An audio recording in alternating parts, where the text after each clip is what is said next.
that, but the stream crashed for no unexplained reason.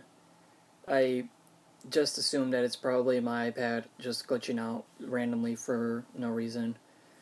This happened after 30 minutes in, so I'm gonna assume that you know, like I don't know if the previous stream, with it being crashed, I don't know if that's gonna be archived or anything like that. So I'm just going to restart my intro for the sake of just in case if that previous stream doesn't save and is uploaded to the channel for whatever reason. But greetings, ladies and gentlemen. My name is Ray, also known as Meatloaf Man, and welcome to the F.U.N channel's 8th anniversary live stream.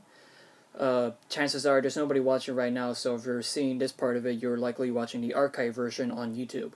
So, what had happened moments ago was I was in the middle of retrospecting on how the F.U.N channel came to be how it is today.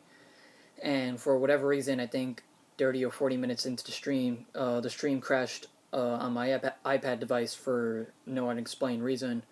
So I don't know if any of what I just said for all that time is going to be saved, and I kind of really don't feel like reiterating all of that. So I think probably what I'm going to do is that I'm going to probably do separate Meatloaf vlogs for all of those topics later on down the line, and just generally say that, I've had a great experience so far with these past 8 years of being on YouTube and making all kinds of original content, and it's been a fun ride. Like, I've met so many amazing people, so many talented, hardworking individuals.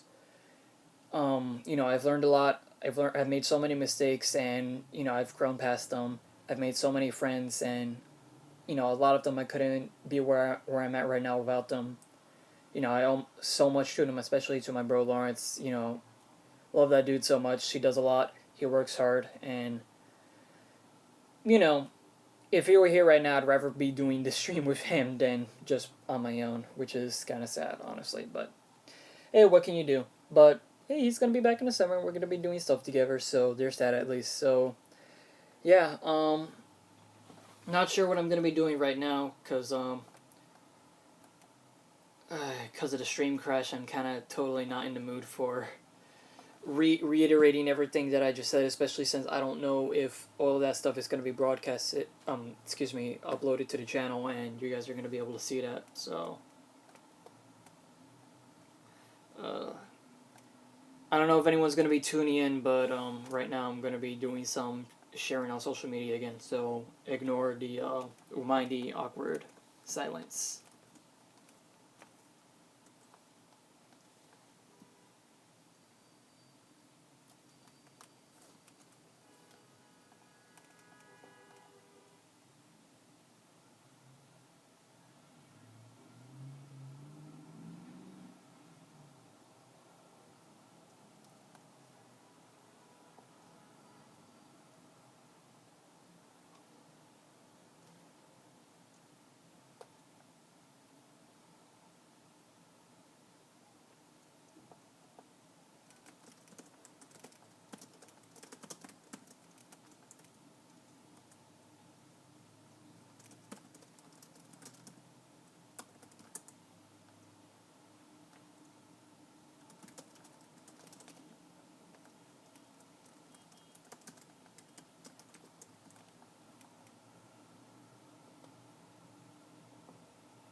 Let me make sure that the URL is the same for the live stream right now, because I can't really tell.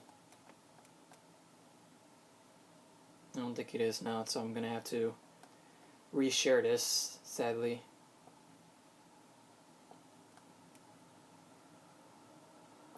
Alright, I see another link here. It's much harder when you're not doing this on your computer and you have to use multiple devices at once to check if you're even live. Yep, this is definitely a different URL, so I'm going to be sharing this around.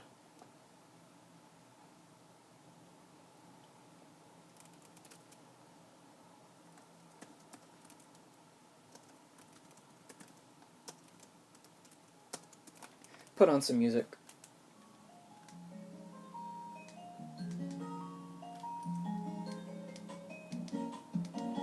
I'll assume you guys can hear that.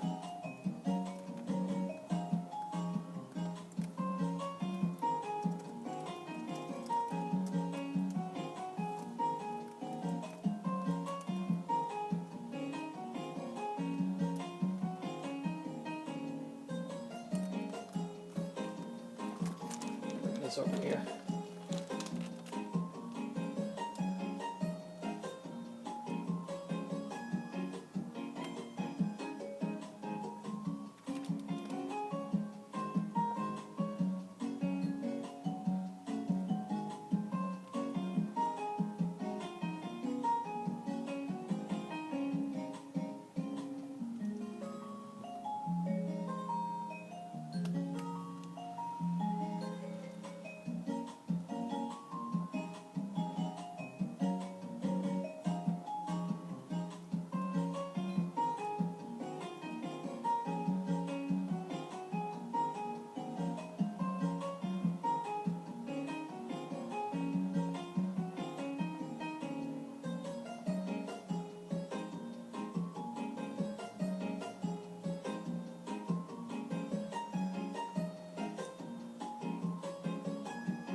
Okay, so I'm about to do something fun. So, for those of you who don't know, I am part of just another crossover fighting show, JACFS for short.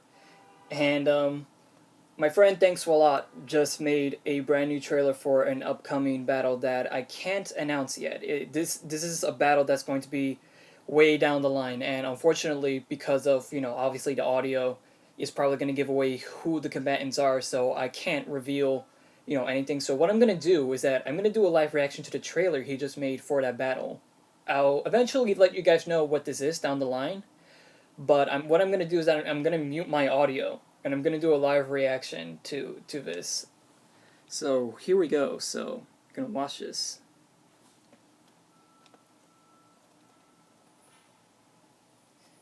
It's gonna be a pretty boss battle. All right, here we go.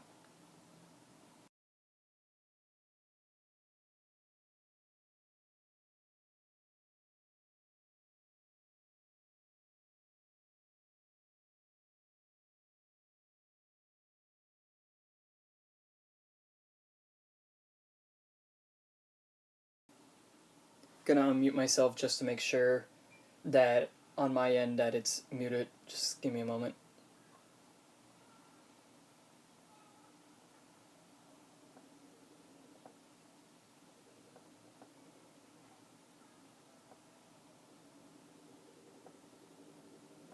All right, testing, 1, 2, 3, audio test. All right, testing, 1, 2, 3, audio test. All right, now I'm gonna test it again. Mute it. Here we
All right, I just watched this. Voila, you did a great job on that.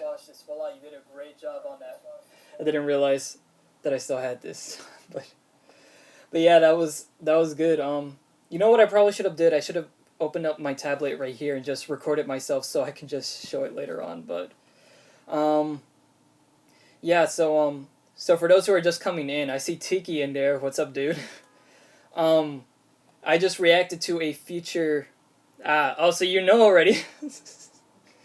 But yeah, for people just coming in, I just reacted to a future battle royale episode trailer. So, um, you guys won't be seeing that for a really long time. So that's really good. He did a really good job on that, and he just started editing a few days ago. He's really getting the hang of it. So proud of this man. I don't know if any of you guys have seen the update video that we put on recently, but some some stuff has happened recently, and now we're just trying to reorganize everything, get back up on our feet with the show and everything. So we're not gonna be back for a little while. We're just on a bit of a hiatus. We're currently just thinking of more content to put up there. So yeah, we'll let you guys know when we'll be back, when Cammy versus Nina is ready to be out. But right now we're doing our best to get a lot of episodes done, and in terms of research and all that and scripts. So yeah. So hope you guys all look forward to that. Dude, come on.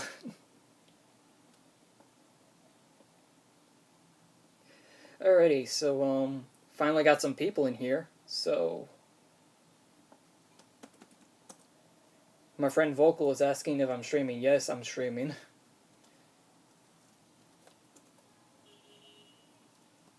And just a heads up again, guys. Yes, that's the editing program he uses. Move AVI, .mov AVI, whatever it is. Just a heads up. This is the first time that I'm streaming on this iPad, so it may or may not crash for no reason at any given moment. So just a fair warning, I might have to start this up again and provide a new URL. But if you guys are on social media, you guys will see when that happens. Yes, Sticky, you do need to give us a new assets. Jerk, I'm just kidding. I love you. So, yeah. Stream status. The health is good. 720p. That is good.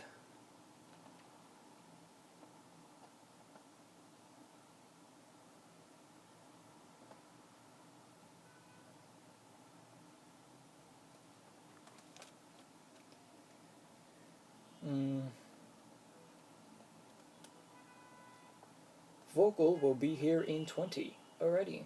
That's good news. I'm trying to see if I could bring on any people from the F.U.N channel. I don't know if they're busy with like homework right now. Alright, Tiki's leaving, so thanks for coming in, man. There'll be like a whole archive of this, so in case anything fun happens, I'll just let you know later on. But thanks for coming, man. See you around. Alrighty, so just me and Swat right now.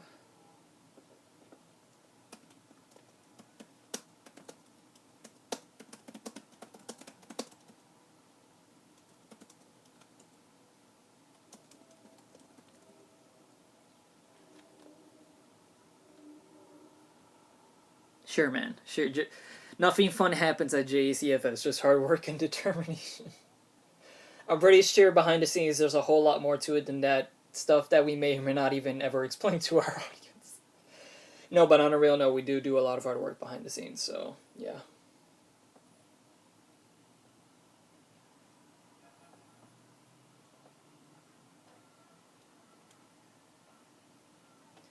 We put on some music again. From the relaxing Pokemon music compilation playlist.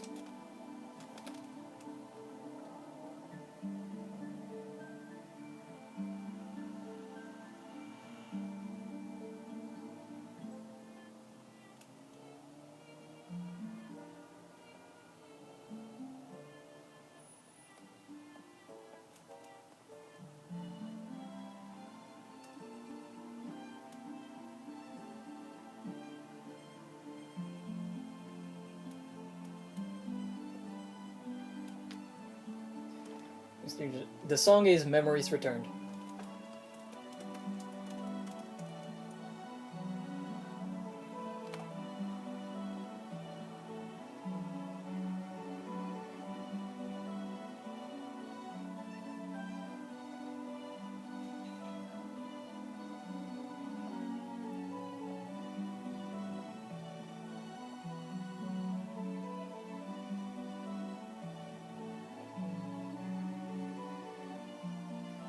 Right now, I'm just moving the live chat to a place where I can see it on my computer, so then that way I'll know when you guys are talking. Because I can see them on my iPad while I'm streaming, but they disappear after a moment, and I can't.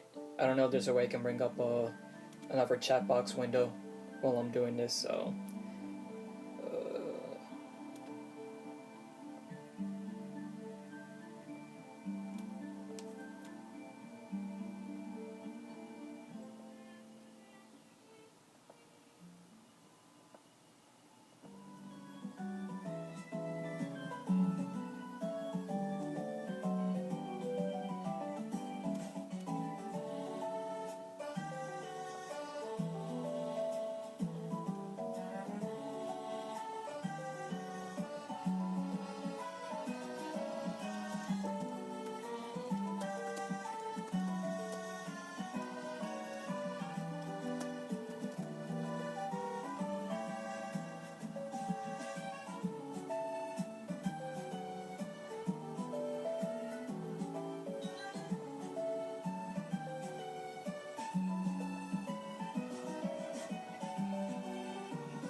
By the way, I want to give a quick shout out, for people who are watching the archive of this video.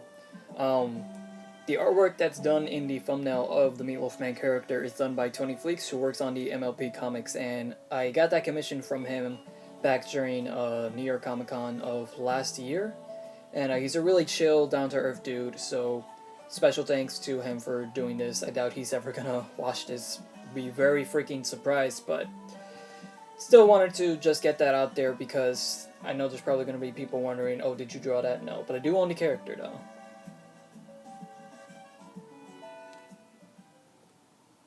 Speaking of MLP, for those who are following my DeviantArt stuff, the preview for Twilight Sparkle's analysis for her fight against Timmy Turner just came out last night. I don't know how many people got the notification for that, but it is up now, and if you guys want to go check that out on DeviantArt, it's there.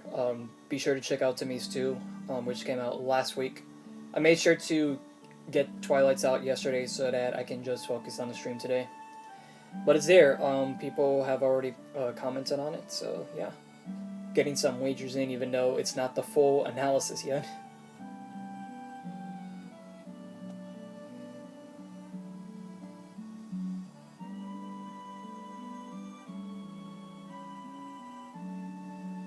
Oh yeah, and today is Cinco de Mayo, but in addition to TFC Day, it's also the birthday of Nocturne Bros, one of the co-producers on Just Never Crossover Fighting Show.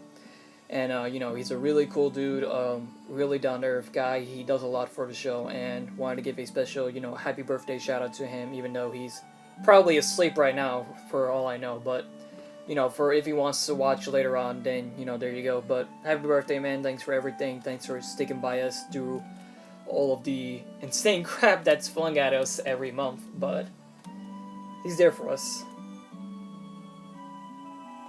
Go check out his death battles on DeviantArt. He does really great jobs on them. It's actually going to be Adam's birthday in like 2 days, funny enough. Funny how they're like almost right next to each other.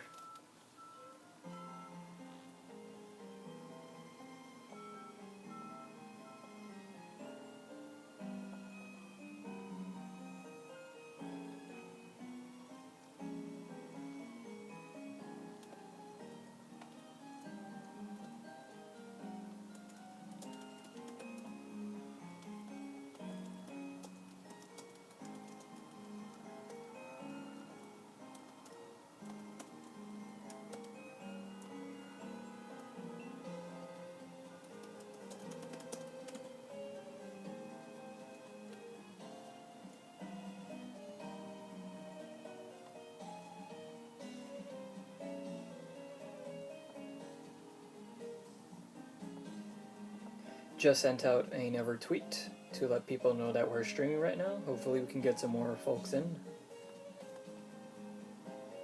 I know there's a couple people that I know on Twitter who want to come down and watch, so hopefully they can make it in time before I decide to close things off. I'm not sure when I'm going to stop streaming. Obviously, I know I'm not going to be doing it late into the night. You know, I'm thinking, you know, I could just stream for as long as possible, maybe until, maybe not 6, that's too soon. Maybe until like 7 or 8 o'clock Eastern, so that should give people enough time to come in and see what's going on. And once again, just to let people know, this is the first time I'm streaming with my iPad, so it may or may not glitch out and automatically crash the stream at some point. So if that happens and I go offline for whatever reason without saying goodbye, then you guys know what happened, and you know, just stick around on social media or on the channel, and then you'll see you know, there's another stream link that pops up with the new link. So yeah.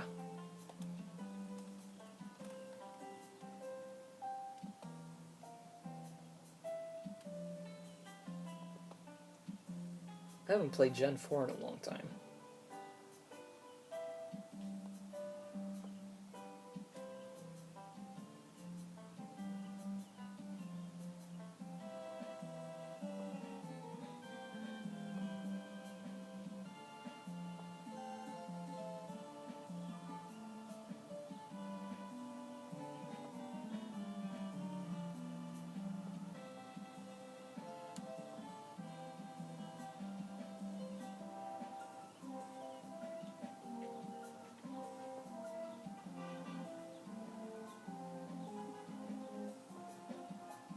And Swallow left without saying anything.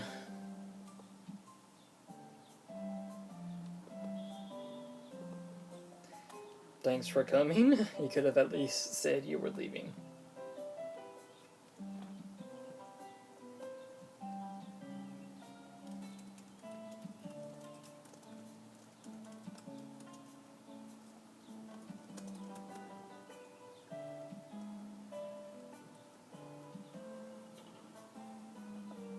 Oh, you're here. All right. Because I was checking who's here right now, and it didn't tell me that you were still in the chat. I don't know what happened with that. I wish there was a way to send a screenshot, or wait, that's matter of fact. Look, see, because I was in here, and this name right here didn't pop up, so that's why I didn't see you earlier. But yeah.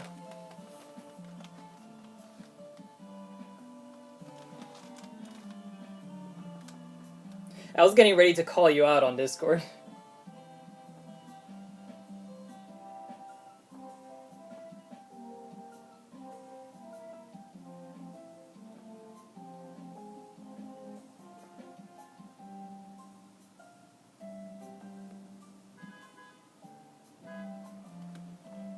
Bruh.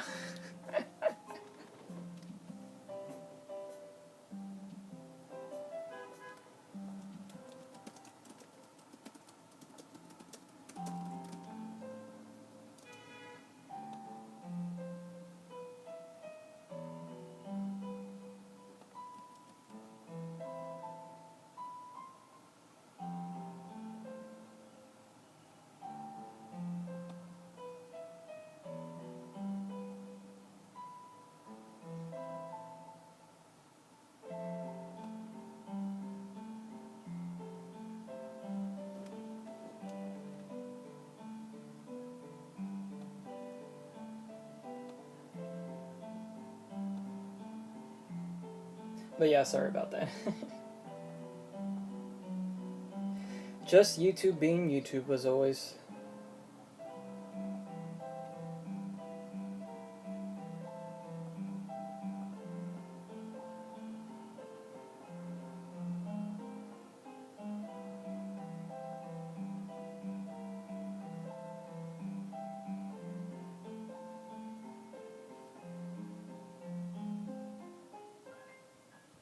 Hey, Richard's here. What's up, man? Glad you can make it. Thanks for coming down.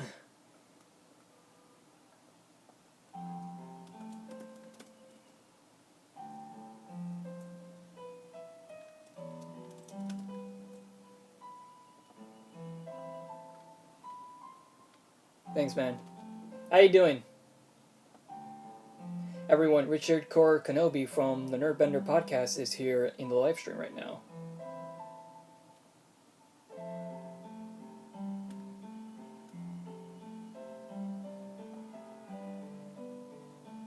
That's good to hear, man. Right now, we're just relaxing and trying to get as much people onto the stream as possible. So we could talk about some more stuff probably. Maybe what's going on in the latest in pop culture. I thought earlier today, if this whole stream is a success, I could probably do some of these more often. Probably maybe like a once a month kind of thing where I just talk about the month in review. Stuff that's gone on in the world of pop culture, my life in general. I know I already do that with the Meatloaf blog for those of you guys who tune in for that. But those are more along the lines of, just stuff that just comes to mind and that I just want to do audio only recordings of. But with live streams though, it can kind of be like one of those late night shows, but with some guy on his bunk bed, talking about stuff he doesn't know about.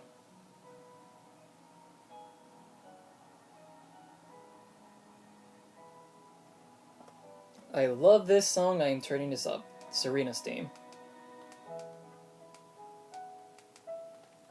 You guys may have heard me use this song before in past TFC Adventures videos to great effect.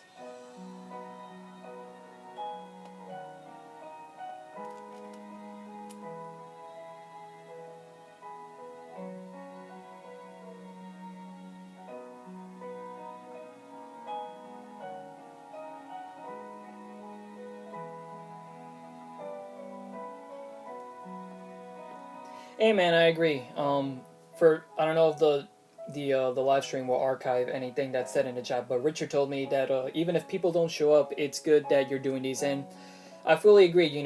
I started earlier with another stream earlier before it crashed, and I restarted it, and I just basically went off on my own, just talking about how far I've come with the F.U.N channel and my general YouTube career. Even if people weren't there, maybe they could at least catch the archive of it, and I have fun doing these even if my audience isn't that big, and at the end of the day I don't really look for a huge big audience. I'm not really looking for popularity. I'm just looking for people who are interested, who are into this kind of stuff, and that we can share a mutual great discussion with, because it's like I said earlier, like I don't know if the live stream will be archived and if it'll be on there, but what I was talking about earlier before the stream crashed was, one of the reasons why I do these videos is that, I want people to see all of these different pop culture events that we attend and our general lifestyle, what goes on in the life of us geeks, why do we go to these pop culture conventions, and,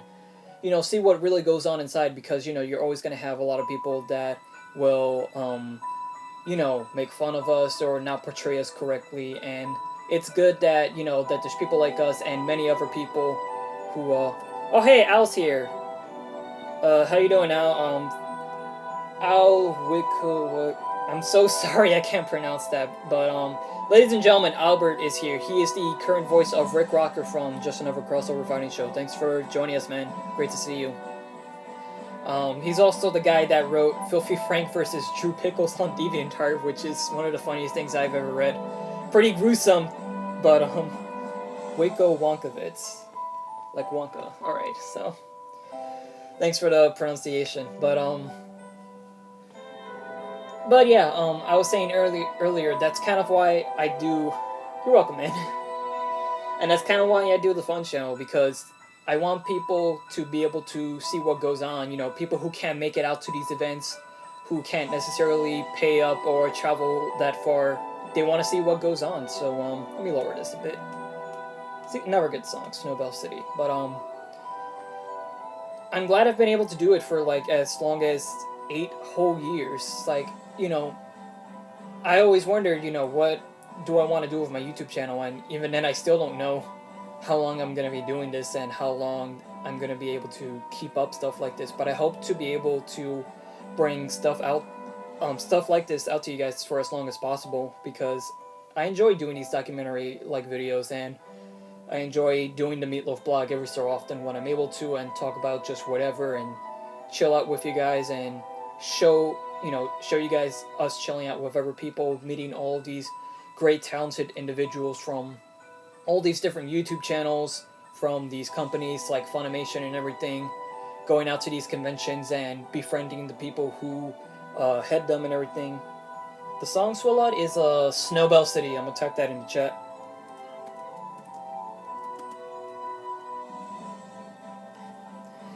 But yeah, and I owe it to you guys for sticking by me for this long, even if you just joined in this year or the last year.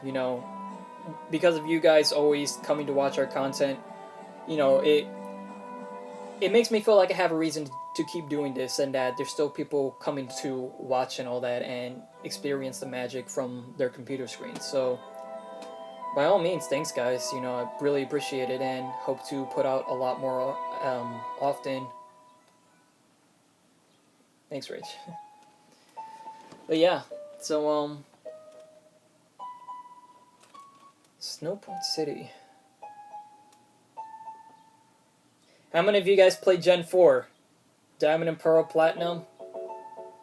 That's when that was one of my first Pokemon generations. I started out in Gen 3, and then Gen 4 I consider like my first full, like, I guess the first gen that was like new to me. Hello, River Theater. Yes, this is very posh. Thanks for joining in.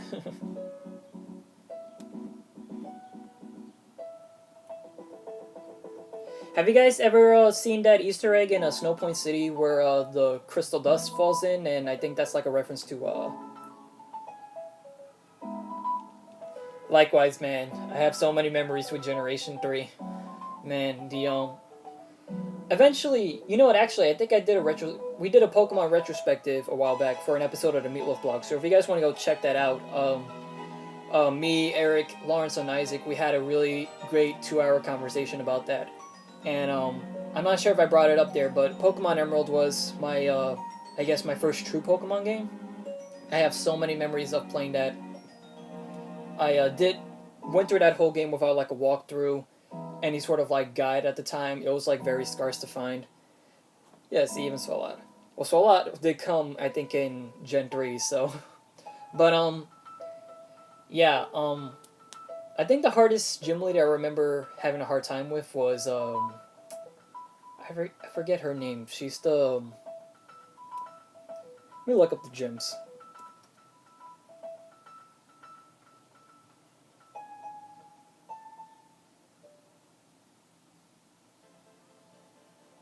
Alright, this is taking a while, so wait, hang on. I think you said it, but I want to make sure.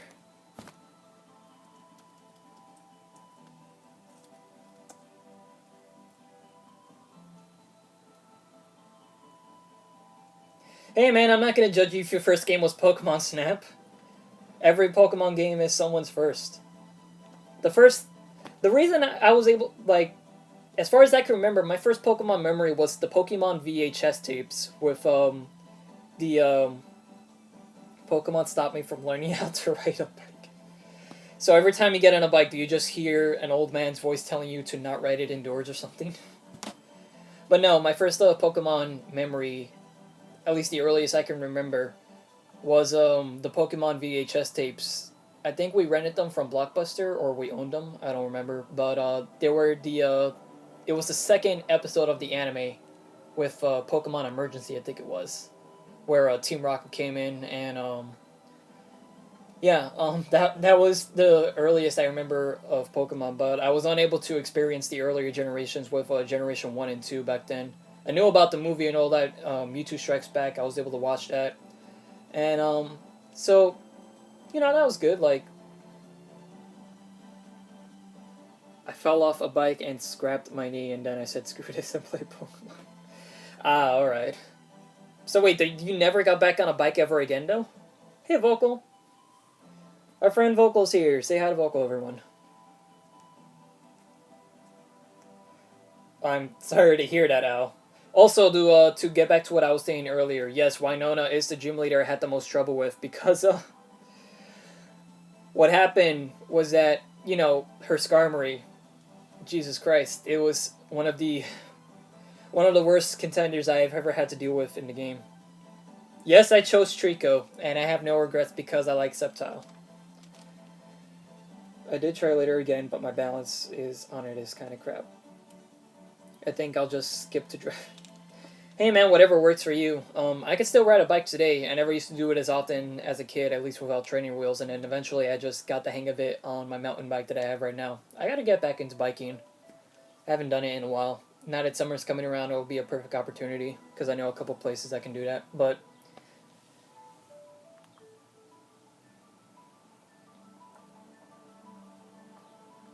yeah, Winona Skarmory is like one of the worst Pokemon to fight in that game, right next to Steven's team. But that's like, in terms of Emerald version, that's not later down the line.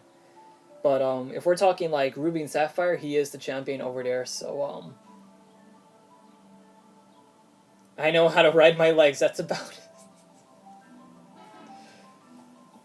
I mean, I wouldn't call it a unique characteristic unless because there is technically a way you could ride your legs. If you use roller skates or something like that, or yes, this is the Time Gear music. Funny enough, I had the Mystery Dungeon Explorers of Time game. Sadly, I never got far in it because I had it in 8th grade, and for whatever reason, I lost the cartridge. I never found it. I don't know if it was in my house or if I lost it in school or something like that, but I can never get so far. I remember the Pokemon I ended up with was a Torchic.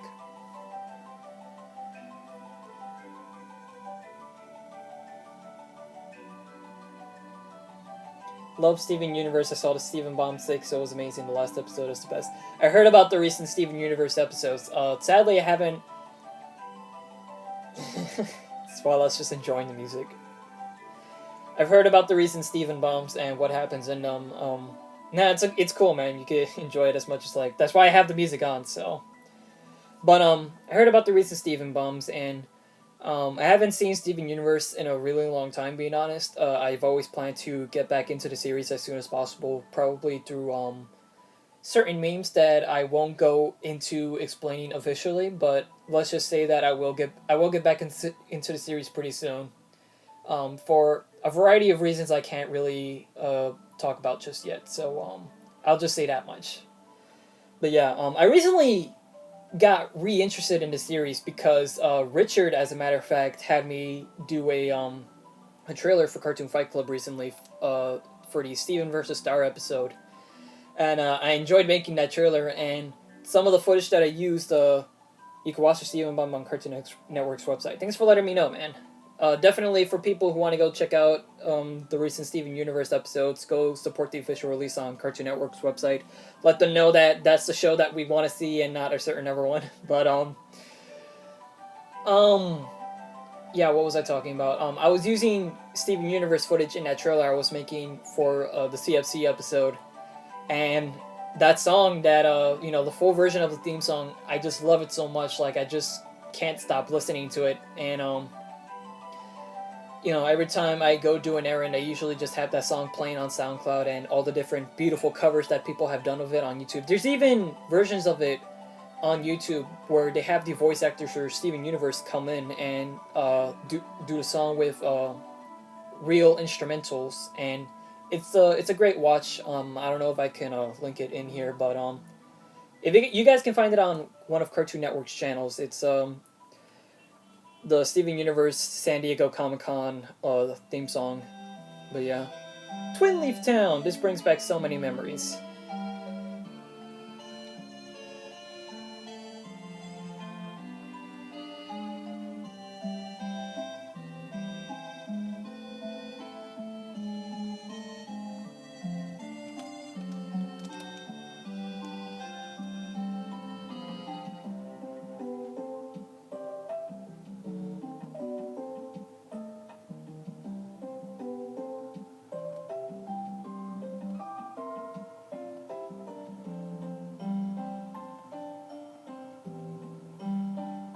Right now I'm just checking my Twitter notifications to see what's up.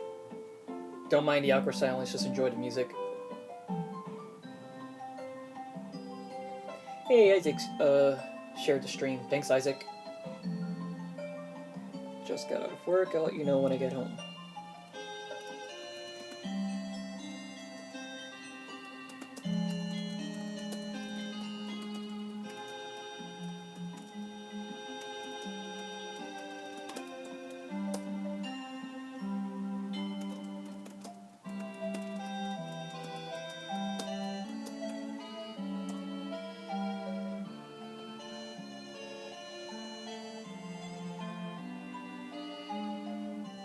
By the way, I just want to say that this is a.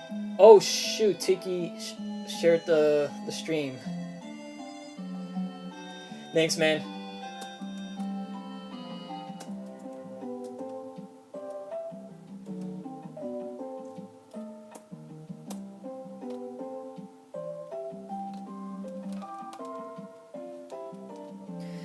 Um.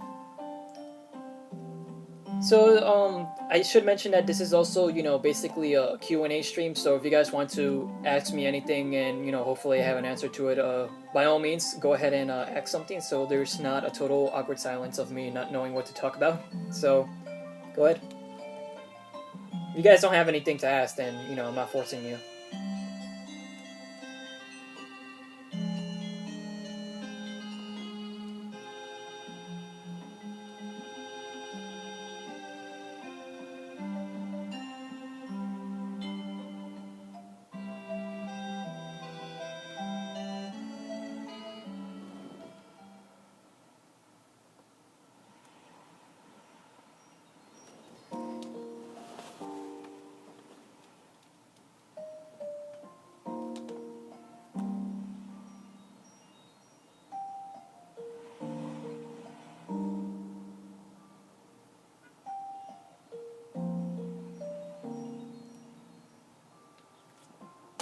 How's everyone doing this evening or afternoon, wherever time zone you guys are living in?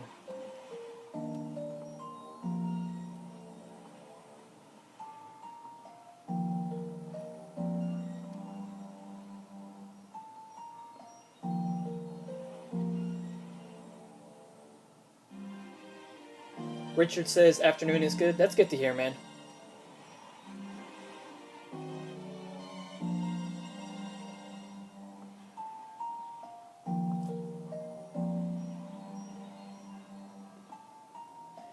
Albert says I need to fix my sleep. I woke up less than an hour ago. Other than that, I'm alright. Sorry to hear, man.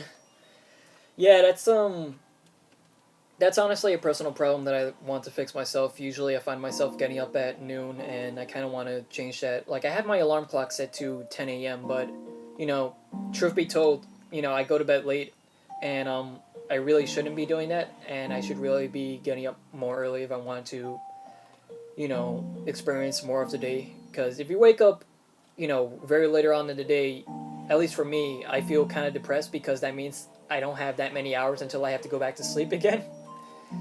So yeah, I guess really it's a problem that we all gotta overcome ourselves. That's why people say gotta turn in early, or at least if for whatever reason you have trouble sleeping, if I can recommend anything, a hot shower or a warm shower at night and maybe some tea can do you some good. It always does for me.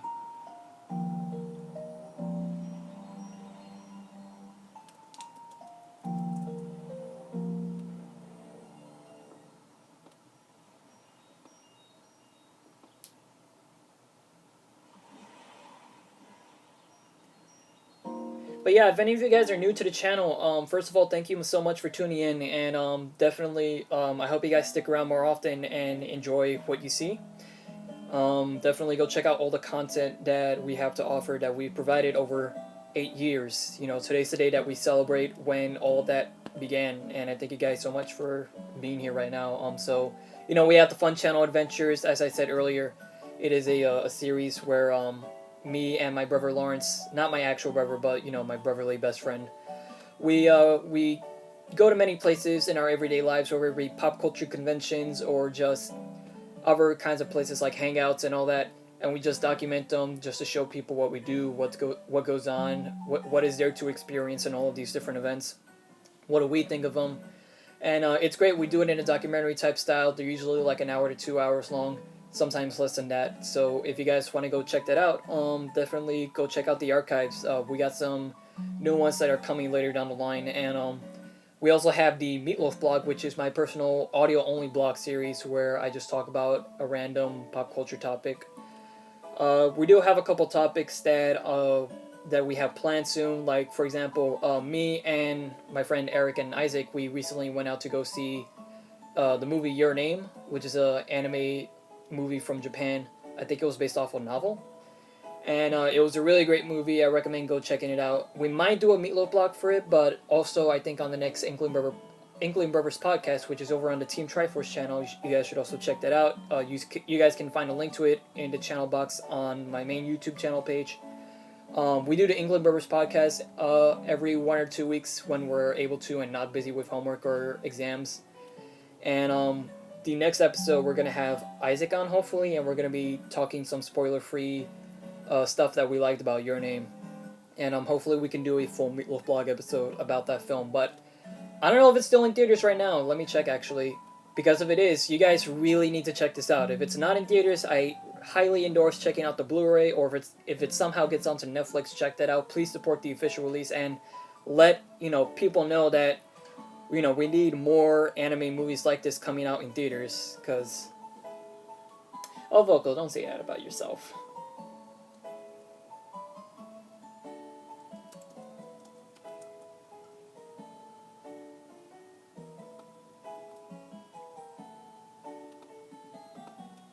Let me check if Your Name is still in theaters. We've been wanting to see that for months. Hey, Ribbit Theater shared the stream on Twitter. Thank you so much, dude.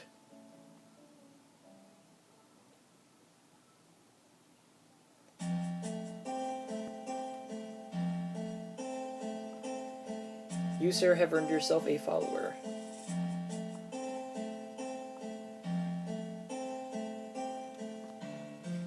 Richard says, Your Name was amazing, my favorite anime movie of the modern day, and it's not in theaters anymore, unfortunately. Is it not? I'm looking on Google right now. Let me just lower the music a bit. I'm looking on Google right now. Apparently, at least in the city, in New York City, it's still showing in some movie theaters. So I'm guessing maybe wherever you're at, Richard. I think you live in Texas, if I'm not mistaken. But probably not over there. But at least over here, they might be showing it for a little bit more time. But the best I can recommend, ladies and gentlemen, is use Google. Check if Your Name is still playing in theaters. Go check it out. Buy a ticket for it. Please give your money to these people because they deserve every penny of it. I've only I should mention. Let me lower this a bit more because I don't know if this is too loud and it's drowning out my voice. When me, Eric, and Albert says, I wish this place still had the cheap theater that showed movies that just got out of the main theaters.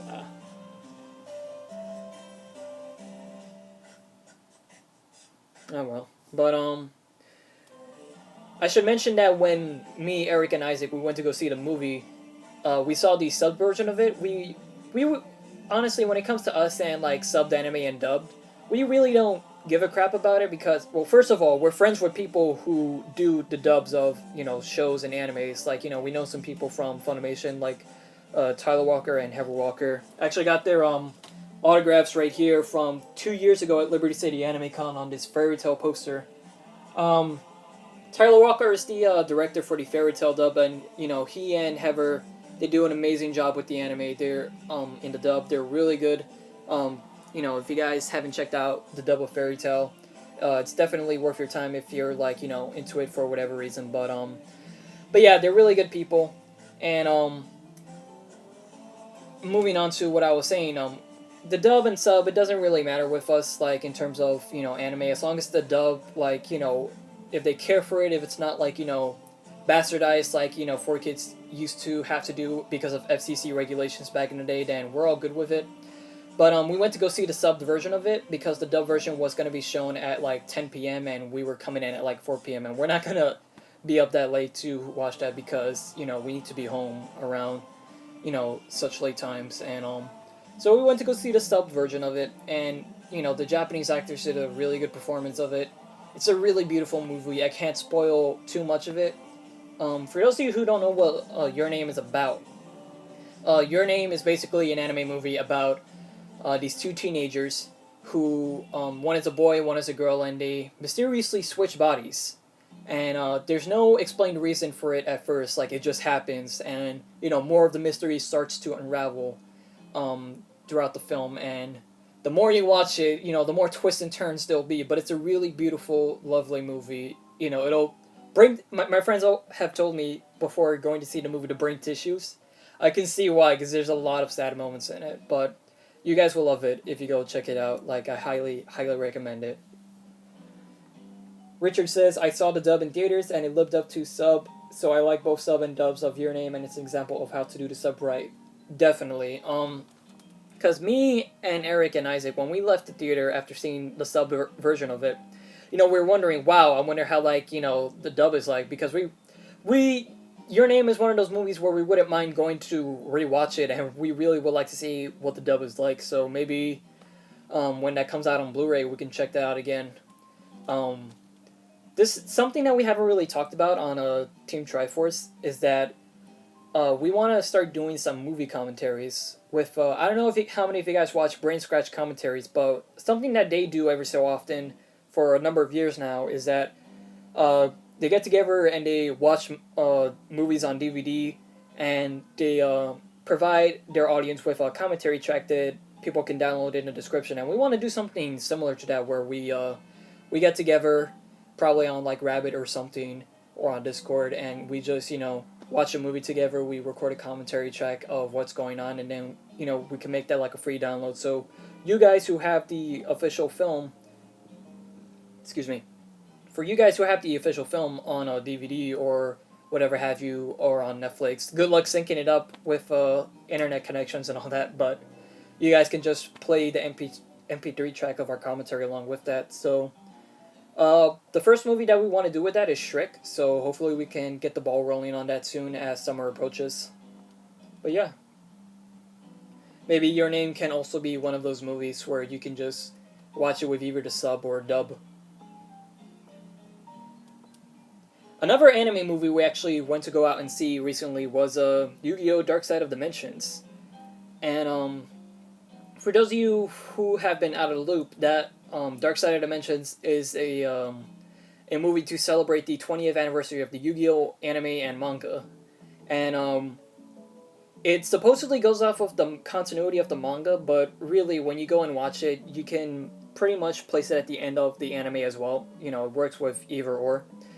But we went to go see that in theaters recently, and they pretty much had all of the old voice actors back, minus Maddie Blossom, who unfortunately passed away a few years ago. She was the voice of Grandpa and also Meowth in the 4Kids dub of the Pokemon anime. May she rest in peace. She did a really good job of that.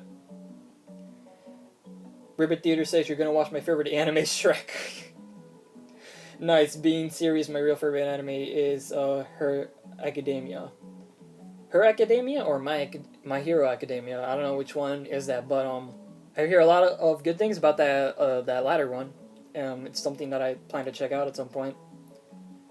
While I wait for you to respond, I think I'll go on. But Yu-Gi-Oh! Dark Side of Dimensions, really great movie. 4Kids, or at least 4K Media right now, handled the movie surprisingly well. The dub is really good. They censored absolutely nothing. Like, how in 4Kids, the Yu-Gi-Oh! Dub, they have like the card designs that it's just the enlarged picture, and you just see the type attribute or attack points at the bottom. I should explain the reason why they always used to do that is because of FCC regulations, where they didn't want it to look too much like a commercial for the Yu-Gi-Oh! Cards, even though the anime as a whole technically kind of is, even though at the same time it isn't, but that's kind of the reason why they always did that. And with the movie, they approached it similarly to Pyramid of Light a few years ago, where they actually used the real-world designs of the cards. Movie was great. They didn't really censor anything. I think they just dubbed it all the way straight through. And it's evident because there's a part in the movie where the music ended. Relaxing Music Pokemon Compilation Volume 2. Yeah, I'll just let that autoplay. So there was a moment where Kaiba was confronting the main villain in the movie, Aigami, and one of Kaiba's goons actually had a legit gun, like not any of the, invisible guns that you see made fun of in the abridged series and all that. No, like they had the actual gun on screen in the 4Kids dub of this movie, and that's how like 20 years later, it's a movie, it's like the finale of the original Yu-Gi-Oh! Series, assuming this is the last thing they'll ever make of it. So 4Kids is just like, let's just have fun with this movie. Our audience is probably mature enough to know that, this isn't the real deal by now. Like, let's just show everything. It doesn't really matter. So they did a really good job with that movie in terms of the dub and how they handled the localization of it. Everyone's performance is still on top. Dan Green is still Dan Green. Eric Stewart is still Eric Stewart. Wayne Grayson is still Wayne Grayson. Everything feels just like an old episode of the anime, just an extra 2 hours long. That movie was surprisingly way longer than I initially expected it, or any of us expected it to be. Like, we thought, like, we came in around 6 or 7 o'clock, and we expected to get out by like 9, and we left by like 10 o'clock. We talked about that briefly in the second episode, I think, of the Inkling Brothers podcast. So if you guys want to go, no wait, the first episode actually. So if you guys want to go check that out, it's there. But yeah. So that's pretty much all the anime movies I've seen so far in 2017. I don't know if I'll be going to see anything else, just because, I really don't know what else there's gonna be to watch later on in the year. But yeah. So if you guys, again, if you guys have any questions that you guys want to ask, just again, let me know. I'm gonna be silent for a few moments because I just want to see what's going on social media.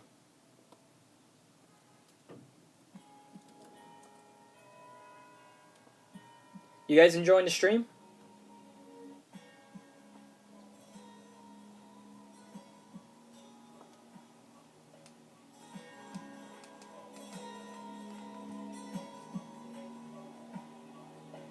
Richard says he is enjoying the stream. That's great to hear, man. Thanks for coming.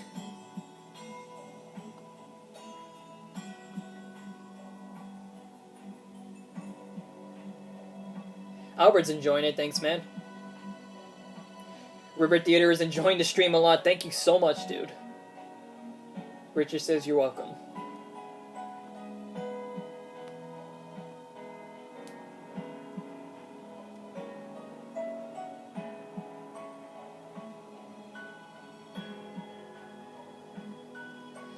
How was your guys' May the 4th yesterday? May the 4th be with all of you. Are any of you guys Star Wars fans? I know Richard is. How'd you guys spend yesterday?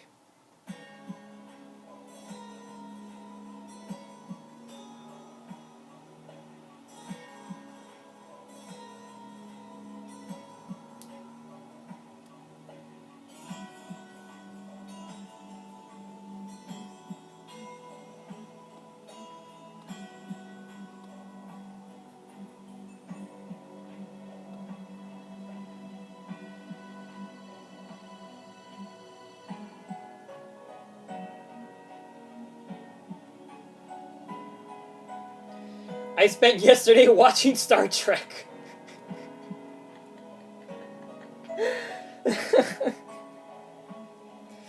Oh, what a great way to spend the holiday. Yeah, not really. I figured. Ribbert stayed up until 11 studying. Sorry to hear. But, hey, whatever you were studying, I hope you passed that, man. Richard says, I saw the last 10 minutes watching episode 5 and watching the Family Guy Star Wars and Robot Chicken Star Wars. Excellent choice. I haven't seen the Robot Chicken Star Wars specials and Family Guy special for Star Wars in a long time. There were some funny stuff back when they aired on Adult Swim.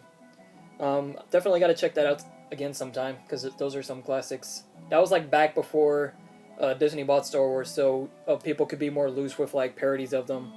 I think George Lucas assisted in the Family Guy and Robot Chicken specials. I'm not sure about that. That's just what I heard. But, speaking of Star Wars, I guess since, it still kind of feels like we all know the best Star Wars movie is the holiday special easily. 10 out of 10, Ribbit Theater says. I still haven't checked that out at some point. I probably will, just to see, how it's like. I know I've heard so many legends of how terrible and how non-existent that film should be, but one day I will check that out just to see. He did with the first one and voiced him in one. That's cool. That's cool to hear. Since it's still kind of like, we're still off the hinge of like celebrating Star Wars with May the 4th yesterday, I guess I should go into something that me and my friends experienced a while back, back when Episode 7 came out in theaters. We went to go see that opening day, and this was with me, Eric, and Lawrence. We went to go see uh, Episode 7. It was at like a 7 p.m. showing, so immediately when the Star Wars like title came on, we were like, Lawrence was just the first person there to go like, yeah! And literally everyone in the theater erupted in applause at the opening title sequence, because it was a new Star Wars movie. It was hype. We were hoping it was going to be good. Everyone is excited. The old cast just is getting back together again. We're finally getting out of, like, the dark times of, like, the prequel movies. And, it's just great to just see something new come out of the main continuity again. And, like, Disney had been hyping it up for the longest time, and we're just hoping that it's just going to be good. And we ended up walking out of the theater having such a great time. Like, the movie was an absolute ride, seeing it opening day. Like, there was I don't want to spoil it because it's still kind of new, but I'm pretty sure most of you guys who have seen it knows what happens in the movie. But, there were so many, like, twists and turns throughout the movie. Like, it was just a fun, fantastic ride. I can't imagine what seeing that movie in 4DX is probably like. I'm the reason why I'm looking in this direction right now is because I'm looking at this. You know what? I'll be right back. Let me go get it, because there's this special thing I got from that day that I want to show you guys. So I'll be right back. Don't leave.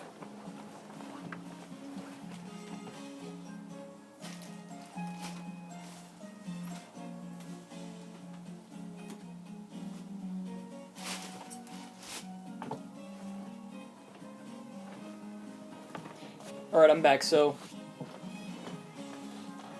something that they were doing on the opening day of the movie theater that we saw the film at was that they were giving out, like, limited edition day one only merchandise. Like, they were only going to be there for that weekend, for the premiere only. They were not going to be there for any other feature showing. This was for the lucky ones who were able to who were able to see, like, a showing that would probably be sold out to, like, many other people. And one of the things that I bought to, remember the great time that I had with my friends and, the awesomeness that was Force Awakens is the Star Wars Force Awakens Galaxy Premiere ticket. This is something, it's like a limited edition, only few in existence ticket, like, merchandise. In the back, you see Kylo Ren and all the other stormtroopers. See, right there it says at mid-1 Friday, December 18th, 2015. It's been 2015 that came out. Has it really been that long already? Wow. But, yeah, if you look in the back, though, right here you can see, this is a limited number in, like, 30,000 that, these things have ever been made. You can open this, by the way. It's like, I think it's magnetically connected or something, but I don't want to do that. But right here you can see the ticket stub from when I went to go see the movie, Force Awakens, right there. But yeah, I thought that, I just show that off. It's pretty cool. I might do a room tour one day when it's less messy around here, because there are parts of my room where I have, like, a lot of collectibles that I like to show off. But Richard's been sending messages. Let me read them. He did the first one. I read that already. And I got my newest Star Wars novel with Luke. That's awesome. And today is Revenge of the 5th. That's an excellent, clever name. But nobody remembers that, of course. But yeah, so, I didn't really do anything, sadly, for Star Wars Day yesterday. Sadly, I never even got to send out a tweet saying, Happy May the 4th. I did retweet someone. I forgot who. But, yeah, I didn't really get to do anything yesterday. So, hopefully one day, because I do own all 6 movies on DVD, hopefully one day I'll be able to get the 7th one. And I'm not sure if we're going to be able to go see the 8th one opening day. We're planning to. Like, we kind of want to do it the same way we handled it with Force Awakens. I haven't seen Rogue One yet either. I've heard about what happens in the movie, but I'm not gonna, I'm not gonna spoil myself too much on it until I actually see it, whether it be on demand or on Netflix or on DVD or whatever have you. But just to say, I haven't really gone to see that yet. But yeah, it's funny too, because when they were airing the trailers for Rogue One, I don't know if any of you guys remember, but if you could go back and watch the original trailers for that film, you can hear like the siren going off in the background, like woo, woo, woo. And so, me, Eric, and our friend Henry, I forgot what movie we were seeing, but the trailer for Rogue One came on, and when I heard the alarm from that trailer going off, I was just like, SpongeBob, calm down. SpongeBob, it's just a story. SpongeBob, I was joking. If you guys remember the Hash Slinging Slasher episode. Because that's exactly what it sounded like. It sounded like SpongeBob going, ah, ah. So, when we got out of the theater, after we saw whatever movie it was, I went home, because me and Henry were talking about doing this, and I immediately got onto Windows Movie Maker. I downloaded the trailer, and then I uploaded this to his channel.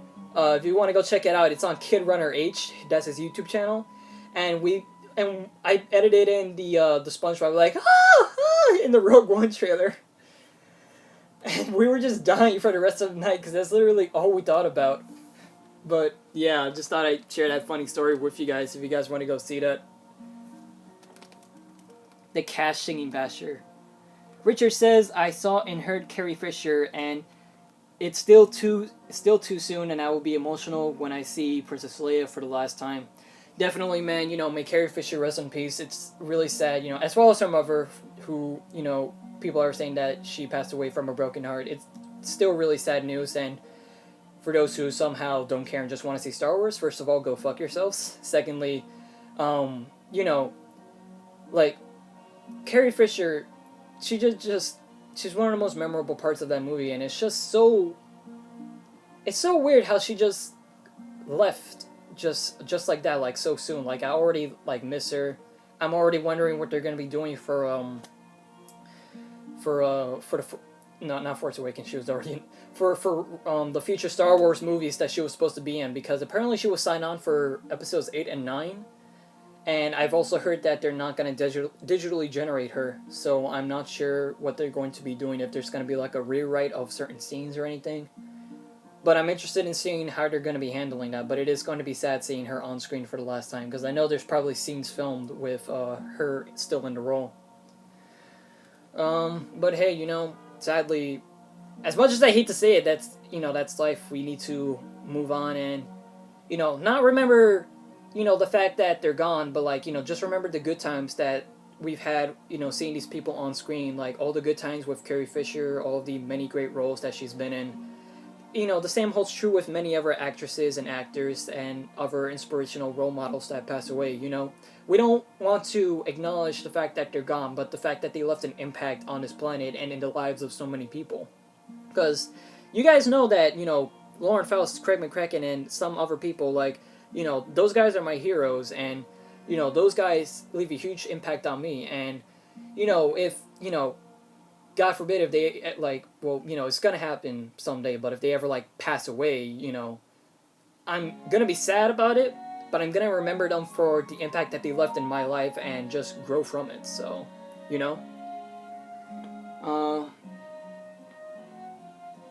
Richard says, Carrie wrote episode 8, and unfortunately she will be written out of episode 9. That is sad to say. Thanks, Wallace, says the guy working on a show that kills...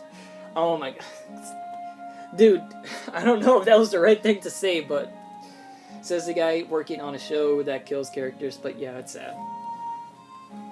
But yes, may Carrie Fisher rest in peace. She will always be remembered, and we will be remembering her when, we all go see the movie. I'm hoping we can go see it day one, because we have a feeling it's probably going to be sold out for a multitude of reasons, Carrie Fisher's passing being one of the major ones. Ribbit Theater says, when I found out, I was really bummed out. I was really bummed out too, man. We lost a lot of good people in 2016, and we're already hate 2017 because we're already losing a number of good people too. We lost Leonard Nimoy, we lost, I forget his name. We lost Snape, the actor who played him. He was also in Die Hard, the first movie, and I'm a huge fan of the Die Hard films. And he was Hans Gruber, such a great first villain from the film, memorable villain.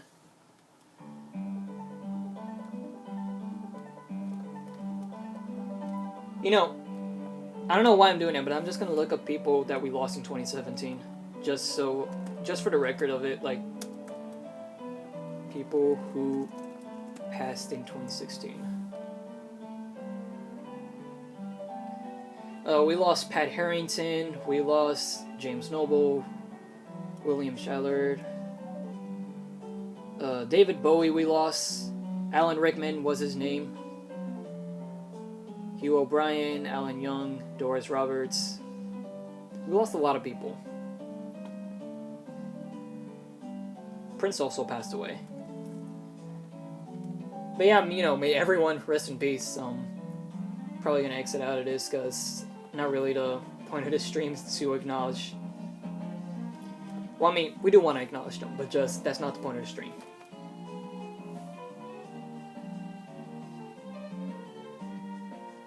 Just checking out what's going on social media, don't mind me.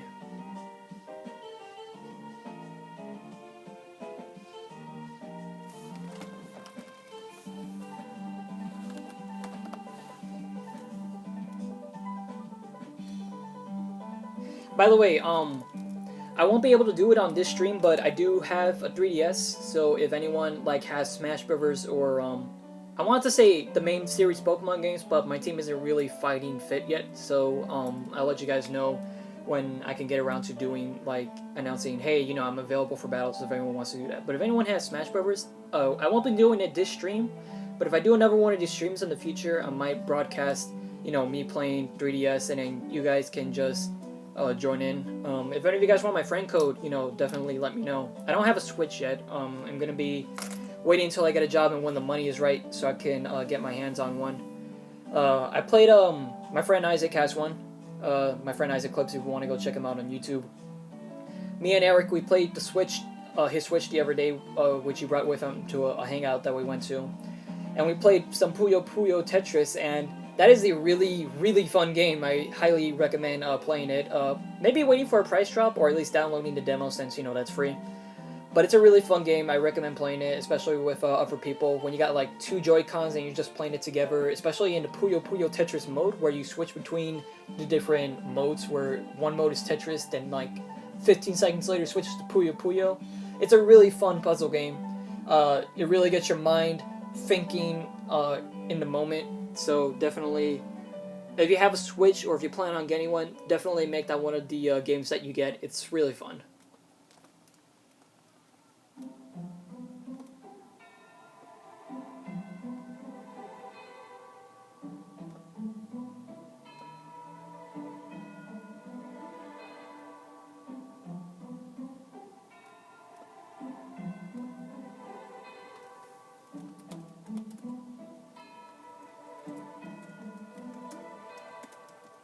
Just putting out another tweet. If any of you guys want to go onto Twitter and retweet this, by all means, but you guys don't have to.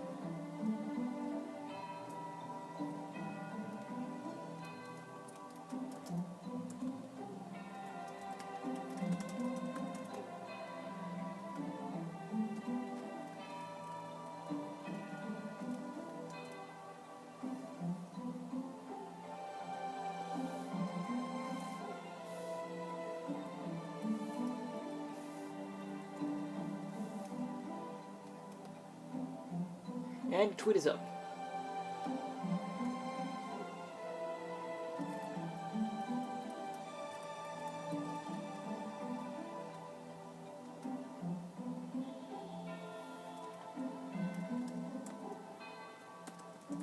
Streaming right now.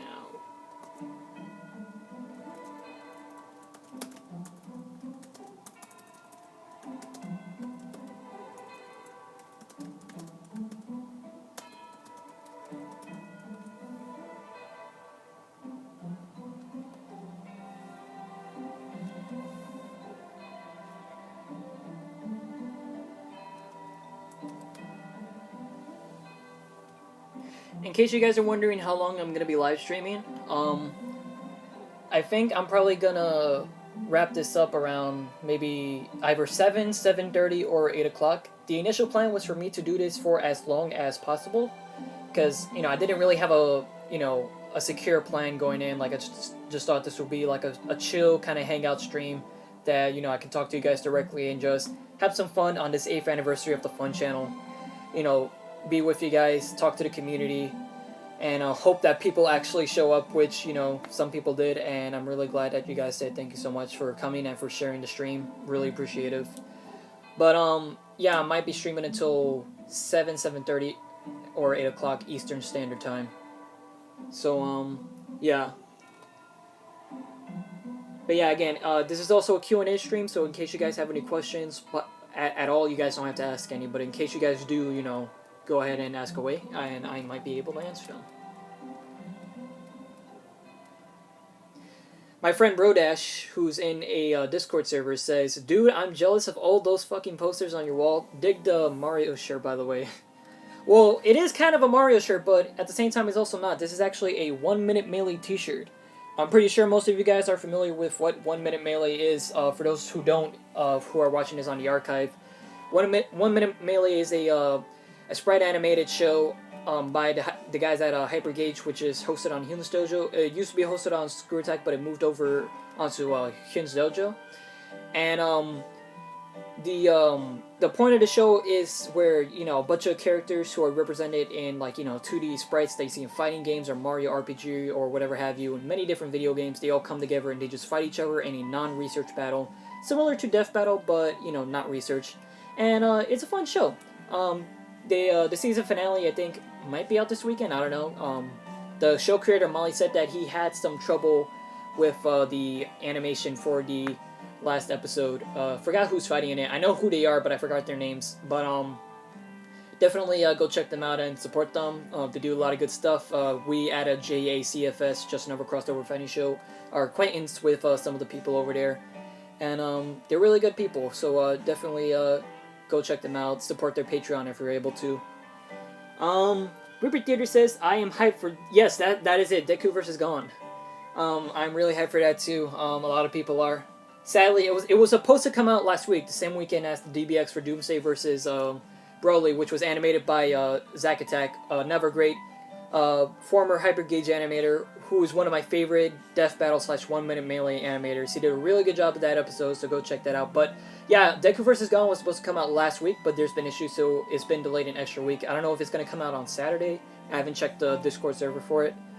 But yeah, definitely stay tuned for that. But in terms of this shirt, this isn't exactly, as far as I'm aware right now, you can't buy this online anywhere. This is a shirt that I actually won in a contest that they held around the time when, I forgot what episode it was. It was that episode with Ken and Paul, I believe, where they had like a contest where if you go onto Audible and you start a 30-day free trial with a special code that they had, and you rent a book and you explain what book you got and why you got it, you could be entered to win a free t-shirt. And thankfully, I was one of the winners of the shirt, and I got mine in the mail from the guys at F.U.N's Dojo, and I'm very appreciative of it. This is one of, like, 6 shirts in existence, so yeah, like, as soon as I saw the contest, I knew I wanted this shirt, so I wasted no time, and the same day I just signed up for Audible and just did that. But yeah, you can see all the first 3 season combatants on here. You got like Little Mac and Ippo here. You got Superman and Saitama. You got Bowser Jr., Metal Sonic. You got Master Hand and Polygon Man. Everybody from the first 3 seasons is on here, at least. I think everybody that's been able to be represented through sprites. I think the only people who aren't on here are Wonder Woman and Lightning from Final Fantasy, because as far as I'm aware, there are, at least as far as they were aware, there were probably no sprites at the time to put them on here, which actually is a lie, because there's a Mugen character for Wonder Woman, and also, if you look hard enough on Google, there's sprites of Lightning somewhere, even in just a single post, but they're not here for whatever reason, because that was a 3D episode, so it makes sense, even though Batman and Albert Wesker are represented here too. Gotta stop for a moment because my friend is sending me a message.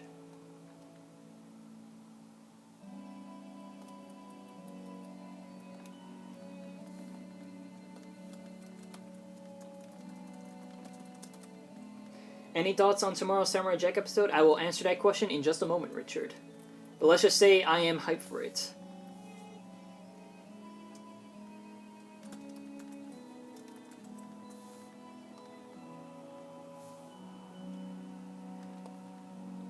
Just need to do a quick errand on here, because, can't tell you guys what it is because it's top secret information that we can't talk to you guys about yet. Let me make sure this is muted. Let me quickly mute the stream.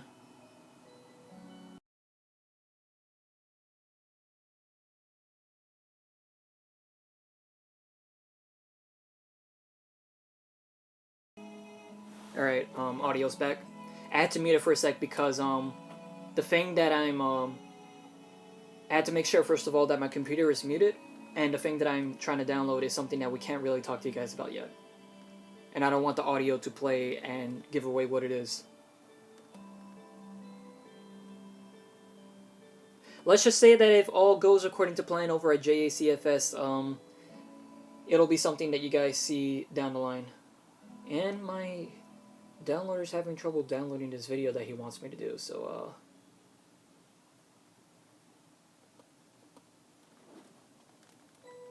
let me see if I can use a website to download this video.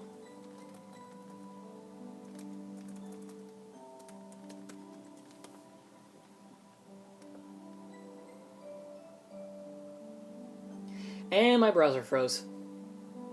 Oh, it's back. Thank you, Ribbit, for retweeting the tweet. Very appreciative of it, man. Let's see. Convert.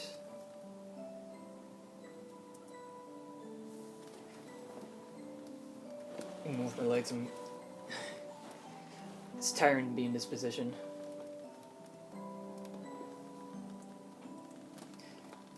So I guess,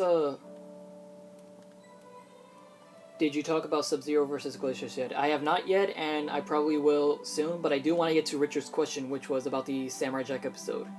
First, I just want to tackle the errand that Swallow wants me to do, and then I'll resume normal things on the stream. Just waiting on this. Let me see who's watching right now.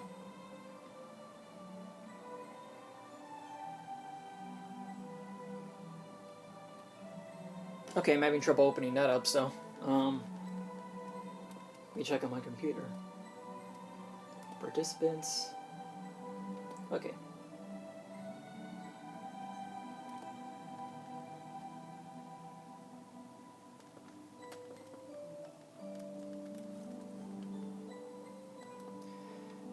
The road to getting a better computer. Someday. Make sure I download this in 1080. Start. Alright, hopefully that downloads. But while that does it, I'm gonna talk about Samurai Jack. So Richard wants to know any thoughts on tomorrow's Samurai Jack episode. So I'm not sure. We'll see. Now that I think about it, I'm not sure if I should talk about tomorrow's episode because well, let me get a consensus going on in here. How many of you guys have been catching up on Samurai Jack season 5? You know, from the latest episode that came out last week. Like, how many of you guys have been caught up? Because I do want to talk about the episode coming out tomorrow, and I don't really want to spoil stuff that's happened in recent episodes, unless some of you guys don't care. But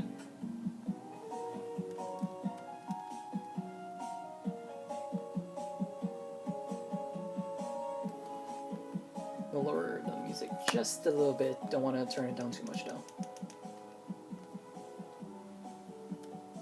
Ribbit Deer doesn't care. Alright, so I'm gonna wait on a few more people. I know Richard obviously doesn't care because he watches the show, so. Swallowed and Albert, if you guys are still in the chat, and anybody else, does anyone else care if I spoil the episode? Or at least spoil the series.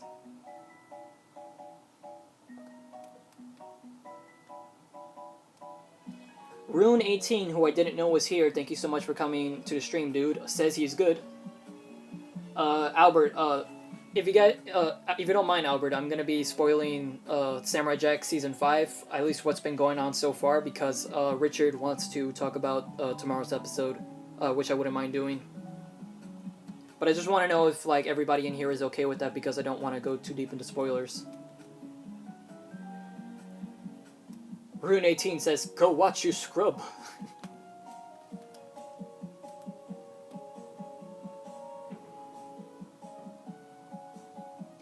Message retracted. What did you say, dude? Just do it! Al says, I'm gonna watch all of it after it's done. Would you mind if I go into spoilers, dude? Like, I know people in here just want me to go ahead and talk about it, but I just really want to make sure, like, I just want to have that common courtesy going on, because when it comes to me, spoilers and, around other people, I want to make sure people either don't care and don't mind listening to it, or at least have the decency to, like, go watch the series first and not be spoiled by it, because I know there's people that's going to be upset by that. For people who are watching the archive of this on YouTube, I'm probably going to put like a timestamp somewhere to skip ahead, so just look in the description for that.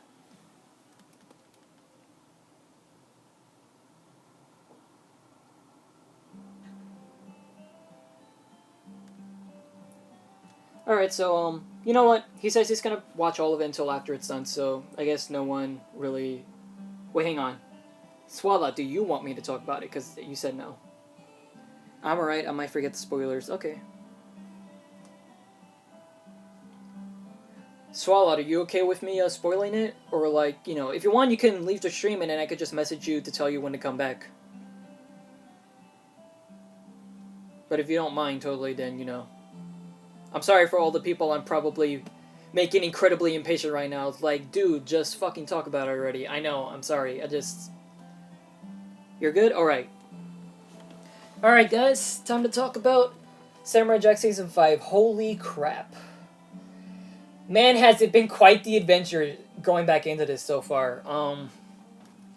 So, I guess just to start, if you don't want spoilers, cover your ears. Yes, if you don't want spoilers, please cover your ears. Definitely. I'll probably do some sort of, like, I'll probably let you guys know in the chat, like, when to, like, if you guys want, you can totally just mute this, and then I'll just write in the chat when spoilers are over. But, so Samurai Jack is just to give you just a brief background, it's a show that I did grow up with during the its original run on Cartoon Network. It's a show that me and my dad really loved. It's one of my favorite shows from Genny Tartakovsky. And, always used to tune into it. And whenever old episodes would come on Boomerang a few years ago, I would always watch those late at night. It was just so entertaining. It's, so visually appealing. Like, every episode is just like a moving painting. It's just such a great show to watch. So, and I'm kind of sad because, we never got like a conclusion for the series, and Gendy every year is always saying, yeah, I'm working on that movie, guys. I'm gonna be finishing up this series pretty soon, hopefully, maybe this year. And, it's just sad because, he's trying his hardest, according to him, and, I think Hotel Transylvania, according to him, was like, I think like a test to see if he could do well in like the movie industry. He also had a Popeye movie in like a similar animation style to how the Peanuts movie from Blue Skies came out, and unfortunately that was canned, and I wish that could have, been greenlit, but sadly Sony got to be Sony, but whatever. But to get back to Samurai Jack, when I heard last year that the season 6 was coming, season 5, I was like, dude, finally. And then the move to Adult Swim, like, obviously, I know this is Genny Tartakovsky we're talking about, so he's not just gonna be like, oh, it's TV-14 now, so now we're just gonna do like a whole bunch of violence and cursing and stuff like that. I know the show's not gonna be like that. It's still gonna be the same old Samurai Jack. It's gonna be exactly how it was years ago, similar animation style, but now brought into new, fully improved software. I heard the team had to like get used to the new technology that they were using. And, unfortunately, Mako had passed away a few years ago. May he rest in peace as well. Did the awesome voices of Aku and Iroh and Avatar. And it's sad that, for his passing. But thankfully, Greg Baldwin, I believe, is the new voice. He's been doing a great job of Aku. He's the, I think, the backup voice actor, impressionist for him. And, he's been doing a good job, in my opinion. Feels just like the original Aku. But, and we didn't have like an exact release date. We just had a release frame, like, coming like fall 2016, but then, it got delayed and came out in early 2017. Forgot what day it came out. Came out like 7, 8. Oh no, wait, the Rick and Morty thing happened 8 years ago. 8 weeks ago. So I've been doing my best to watch the new episodes every time they would come on, and dude, every new one is just, it's a new ride. I love the new ongoing continuity in between every episode.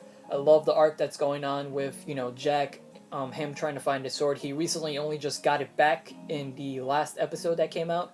I watched that as it was airing, so it was so fun. I wish I would have recorded myself while watching that episode, because that is definitely an episode that I had a lot of great reactions to. Like, with the sheep in the beginning, how adorable they were, and then how, like, finding out how Jack lost his sword, with him and Aku and everything, Jack getting the sword back, and Ashi soloing an entire goddamn army. Like, she's a character that I definitely want to use in a fan-made death battle one day, because of that alone. Like, Ashi is such a great new character.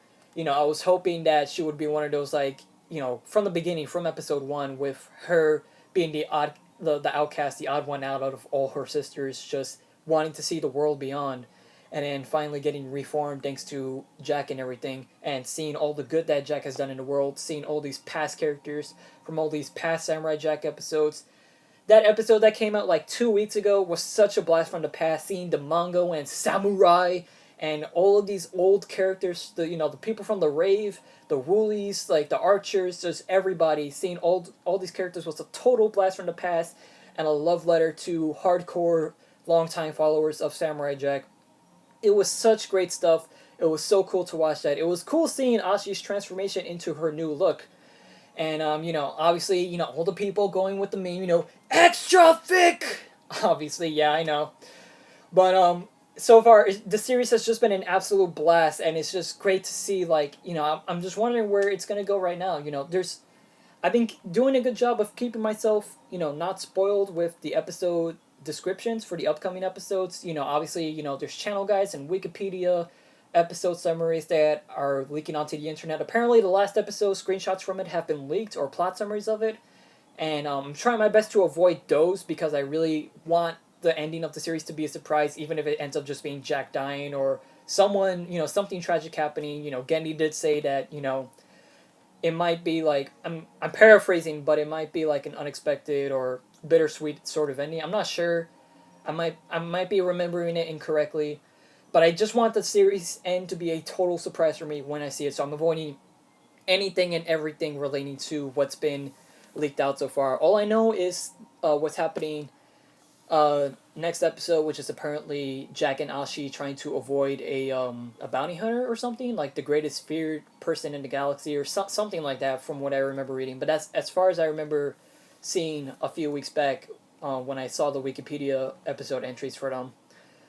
But I'm interested in seeing what happens. There's a little bit that we only know is that they're on like some sort of ship and they're trying to get out of it, but they can't find their way out, and that's all we've been shown of the teaser so far. So I'm looking forward to what they show tomorrow of it. There's only we just had episode 7, so that's like 8, 9, 10, 3 episodes left.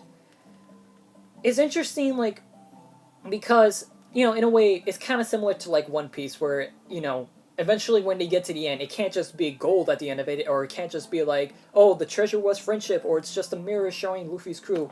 Obviously, it's not going to be that obvious. Like, I'm super invested in seeing what the twist for Jack is going to be at the end. Like, will he actually go back to the past? Because, back to the past, Samurai Jack. Obviously, that's the theme of the show. But if Jack goes back now, we lose the entire world that he's made such a huge impact on. We might lose Ashi. Maybe people are speculating that maybe Ashi will still be born in this altered future Jack ends up creating. She'll be like a miracle child of some sorts. But like, that's the thing. Like, the more I watch of season 5, the more I don't want Jack to go back to the past, because I'd rather he stay in the future and call me for being like a shipping fuck. But I kind of want him to end up with Ashi and start the next generation of like samurai ninjas or some shit like that. That's how ideally I would like to see the series end, even though it probably may or may not actually be like that. I don't actually want him to go back to the past now, because then, if he does go back and he kills Aku, then everything is just going to be changed, unless killing Aku in the present right now just makes it a total, like, omniversal, omniscient effect, where in the past, Aku's no longer there and the past has been restored, but, like, it's kind of like Dragon Ball Z, where, Future Trunks keeps coming back from this destroyed future, even though he stopped the villains from destroying the main timeline, but he can still come back for like future arcs and episodes and all that. I'm hoping it's something similar to that if Jack does end up going back, because he's gonna lose Ashi, he's gonna lose this whole future of so many people he's inspired. Scotsman, Scotsman's kids, all the villages that he saved from a coup, it's all gonna be all for naught. And I can see some people arguing, it's not about the honor and all that. It's about the journey that he's been through. It's about making sure, the past is just total peace and everything. But if Jack goes back now and he changes everything that we see in season 5, like it's not really gonna mean much if it all changes. So I'm just interested in seeing what happens at the end. Like, what does Jack choose to do? Like, will he just kill a coup right there and just end it like that? Like, just say, hey, the torture and the treachery happened, but hey, shit happens and we move on from it. Let's just build a better future together with all these people that we've inspired. Maybe something like that. But we'll just have to wait and see. You see, this whole rant or whatever I just did for like the past 10 minutes, that's how invested I am in this series. Like, I just love this show. I'm hoping Samurai Jack gets into a goddamn death battle at this point, because some dude made a 3D model of Jack in season 5 recently. And there's also his 3D model from Punch Time Explosion, which is available for free download on the models resource. So I'm hoping that, that is like a sign that he could probably show up in a 3D death battle at some point. I made a tweet about it the other day, and I hope that actually happens. But yeah, I noticed you guys sent out some comments, so I'm gonna respond to some of those. So actually, I'm gonna wait a bit because we have a poor connection going on. So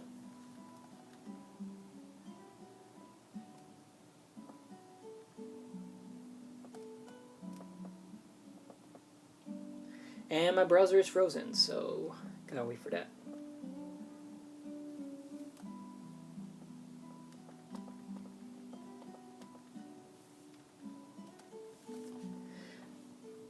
Alright, currently I can't see what you guys are typing because my browser froze, so I'm just going to wait a bit to respond to your guys' messages, because I noticed a lot of you guys have been sending some stuff, so I'm gonna just wait a bit until that. So until then, enjoy the music.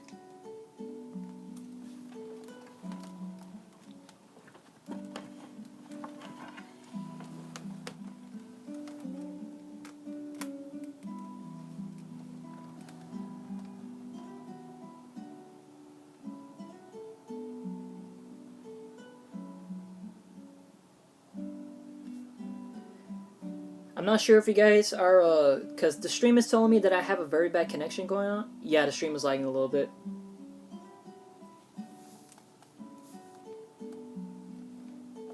Let me let you guys know in the chat.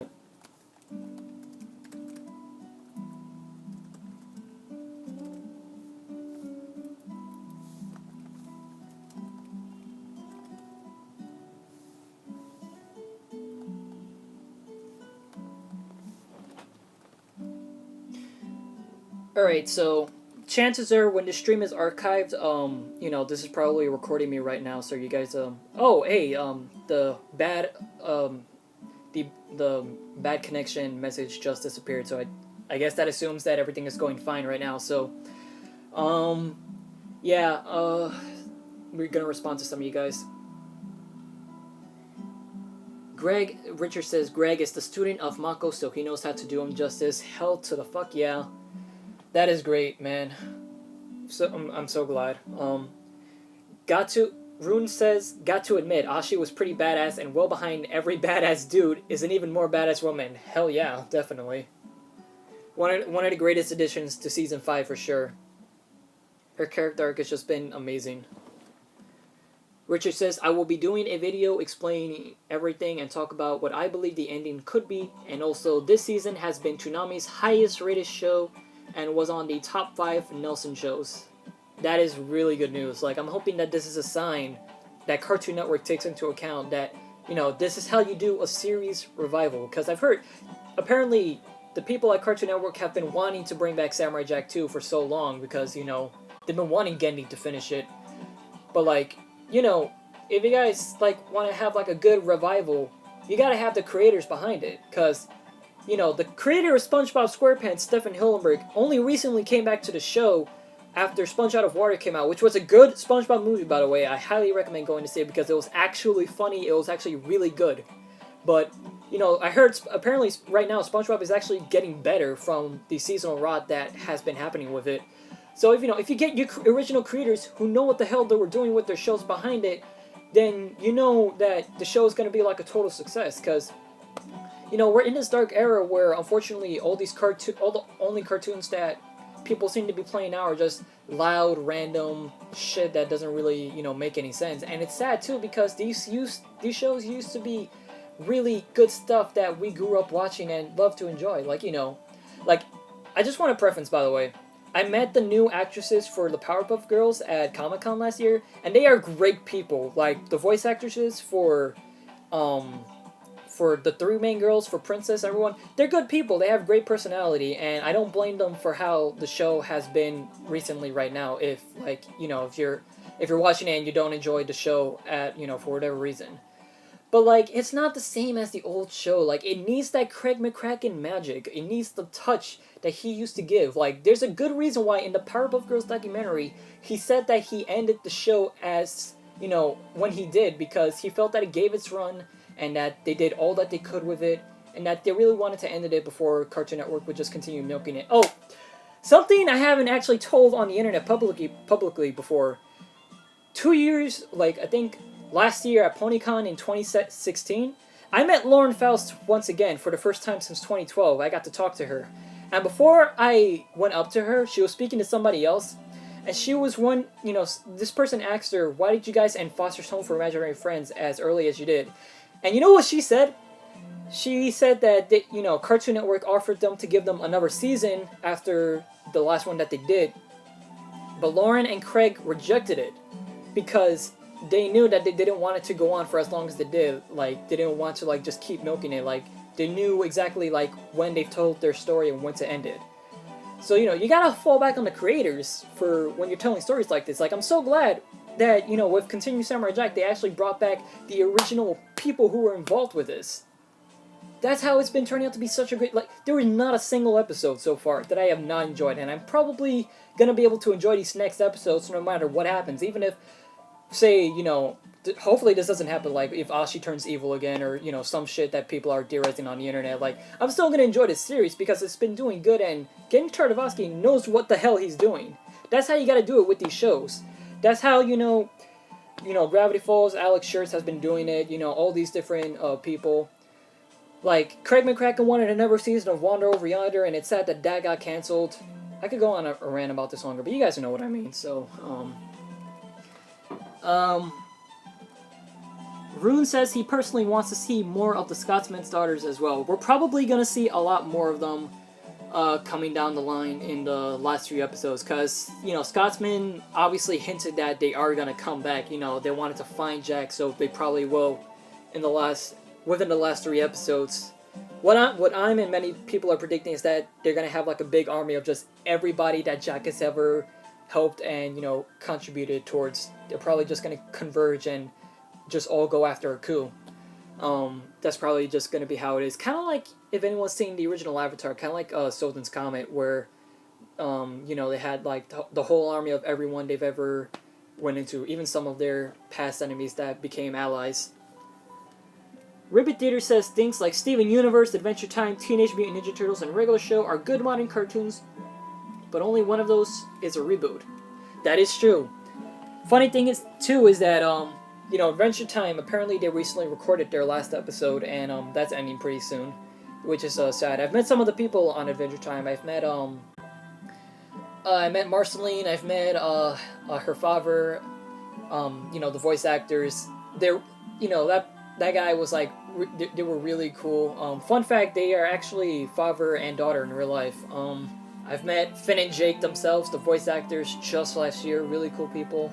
So it's gonna be sad to see the show go after so long. Regular Show, it was sad to see it end, the way it did. But those shows gave their runs.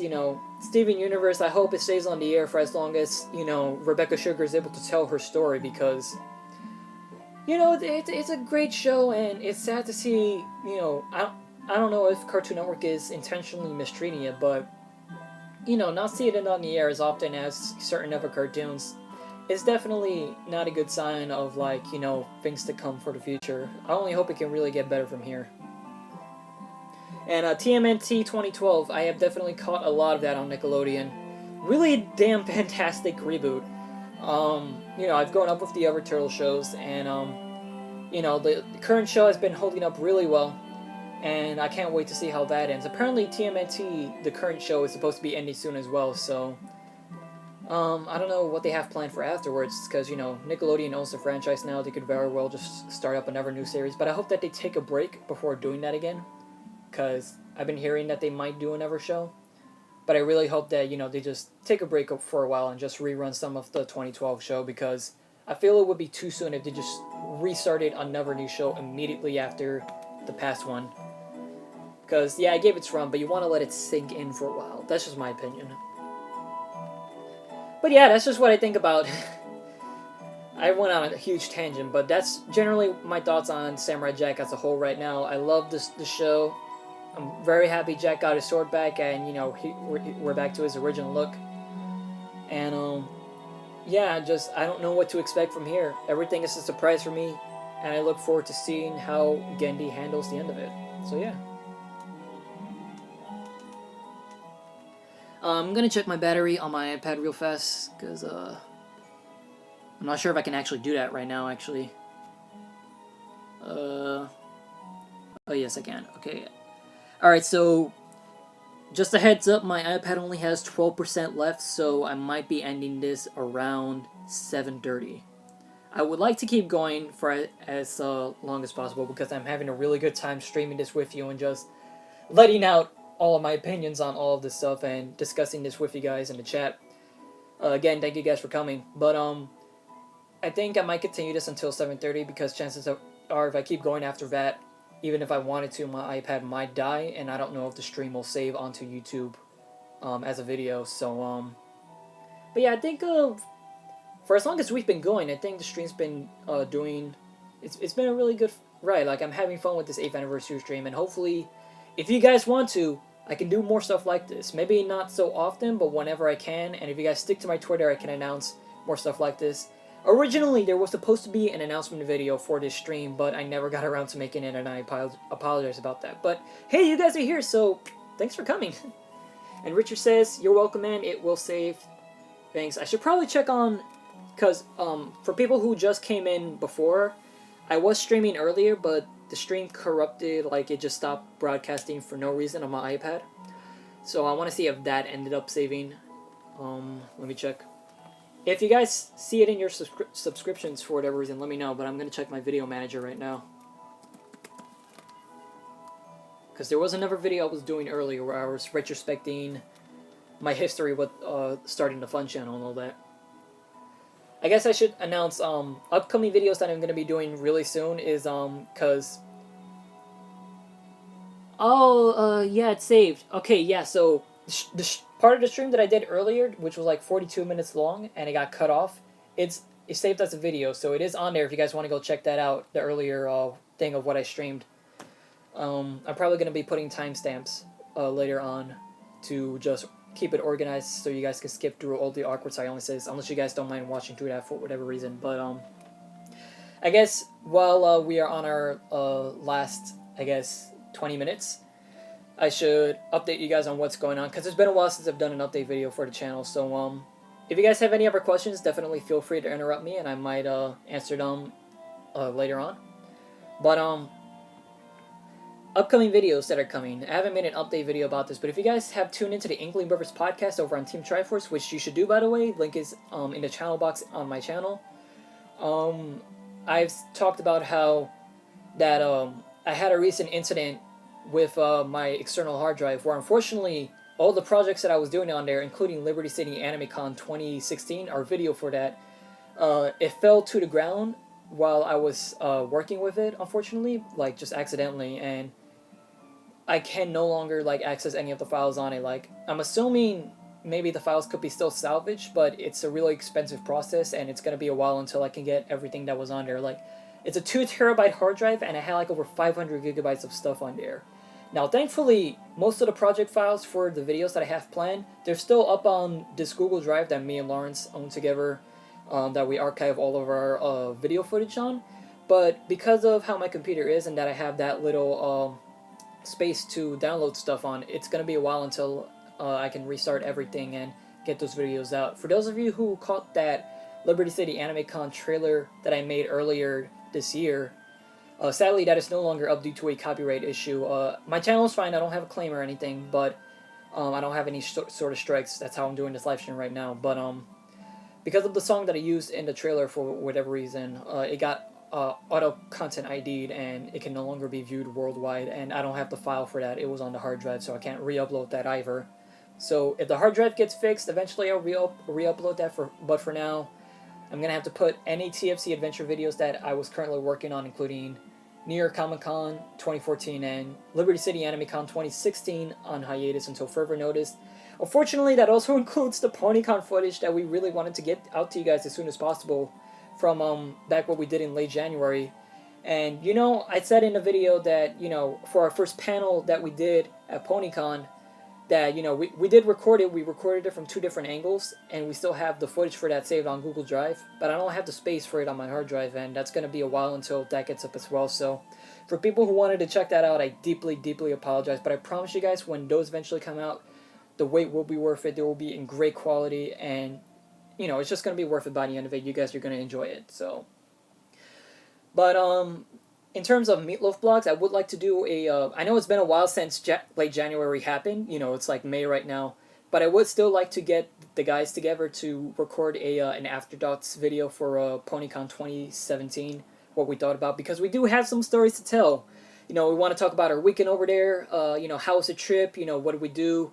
We want to talk about the fun that we had in the hotel room with our video game nights and everything. We wanted to talk about how our panel went, how all that, you know, flowed down, who we met over there, all the different My Little Pony voice actresses and actors. Because we do have a ton of stories to tell. There's some we can't tell because of personal reasons, but there's a lot of juicy stuff that I really want to get the guys together to record on audio and hopefully share with you guys. So I hope you guys look forward to that, at least. And for you know, even if you guys don't ever come to PonyCon, I would like to make it a point to you know, support the guys, because it's not currently known right now if there's going to be a 2018 event. Right now they're doing I think it's a You Carrying Fund, like it's kind of like GoFundMe in a way. There's probably going to be a link to it in the description when the post stream comes out, and you guys can donate money to them. And they're trying to make, I think, $15,000, which will go into supporting the next convention. It will go into making sure that every volunteer has a place to stay during the weekend and all this other stuff. So if you guys have any money to share, even if you guys don't actually come down to the event next year, definitely do so. And if you guys are able to come down, definitely go to ponycon.com and no, ponycon, I think that's the website. No, ponycon.us, that's the name of the convention. We're friends with the heads over there. They do a fantastic job. It's a great time every single year. We've been supporting them since the beginning, and we really, really appreciate it if you guys can show them some support, because they do a lot for us and we do a lot for them. And it will be great if that we can have a 2018 event over there. With all the donations that we've been making so far, it looks very much in the cards, but we really want to at least make our stretch goal like all the way up there, just so we can be totally sure of it. I would hope they hold it next summer, because as far as I'm aware, they're probably going to be holding it next year in the same location in the Ocean Place Resort and Spa in New Jersey. So if you guys can make it down to that, then, you know, by all means, we'll be happy to see you guys down there, and hopefully we can get another panel going down there, because the people who came to our panel, they had no idea who we were, but now they did by the end of it, and it was so great to see people coming. We had a lot of our friends and supporters coming to the panel. I think we had a total of like 10 to 20 people in attendance, and it was great to see them over there. We showcased a lot of stuff like upcoming content that unfortunately I haven't made an update video about it yet, but I probably will down the line. We showed off a sneak preview of Batman vs. the Punisher from Just Another Crossover Fighting Show over there, so people who were able to go to that panel caught a sneak preview of the fight over there. And yeah, I'm hoping we could do a lot more like that. The next convention that I know we are going to be going down, me, Lawrence, and, you know, the F.U.N channel and Team Triforce crew, is Liberty City Anime Con this coming August, which is I think it's on let me just look at the calendar real fast. If you guys want to know more, go to libertycityanimeCon.com. It is a anime convention held in New York every year since 2015, I believe. And this year it will be held August 18th, 19th, and 20th. That's a 3-day weekend, Friday, Saturday, Sunday. Excuse me. And We're going to be over there. I'm trying to get panels for the F.U.N channel, Inkling Brothers, and for Just Another Crossover Fighting Show over there. So hopefully we can be represented and you guys can come over and see what we have to offer. I am hoping that we'll be able to have some content going on over there. You know, for Inkling Brothers, me and my friends are like thinking about doing an 18 plus live podcast panel to experiment, see how that could work. For JACFS, I'm hoping that, you know, I can show you guys behind the scenes of how exactly we make episodes, the process, and, you know, the hard work that goes into these episodes from our animators, our writers, producers, and all that. Guys, please go support us. And then hopefully if we have a new episode by then, we could show that as well. And, you know, for the F.U.N channel, no plans just as yet. I'm still conceptualizing everything, and I know it's kind of too late to be submitting a panel right now, but hopefully we can still be in the cards for consideration to be placed in case anyone happens to withdraw their panel from whatever is currently available. But yeah, definitely, if you're able to come down to New York to this convention and you want to come meet us and come hang out with us, come have a great fucking time over there, because it's a great convention, definitely go do that. Because, you know, the people from Funimation are going to be there. They're fantastic people. We love seeing them every year, and they love seeing us. Tyler Walker, Heather Walker.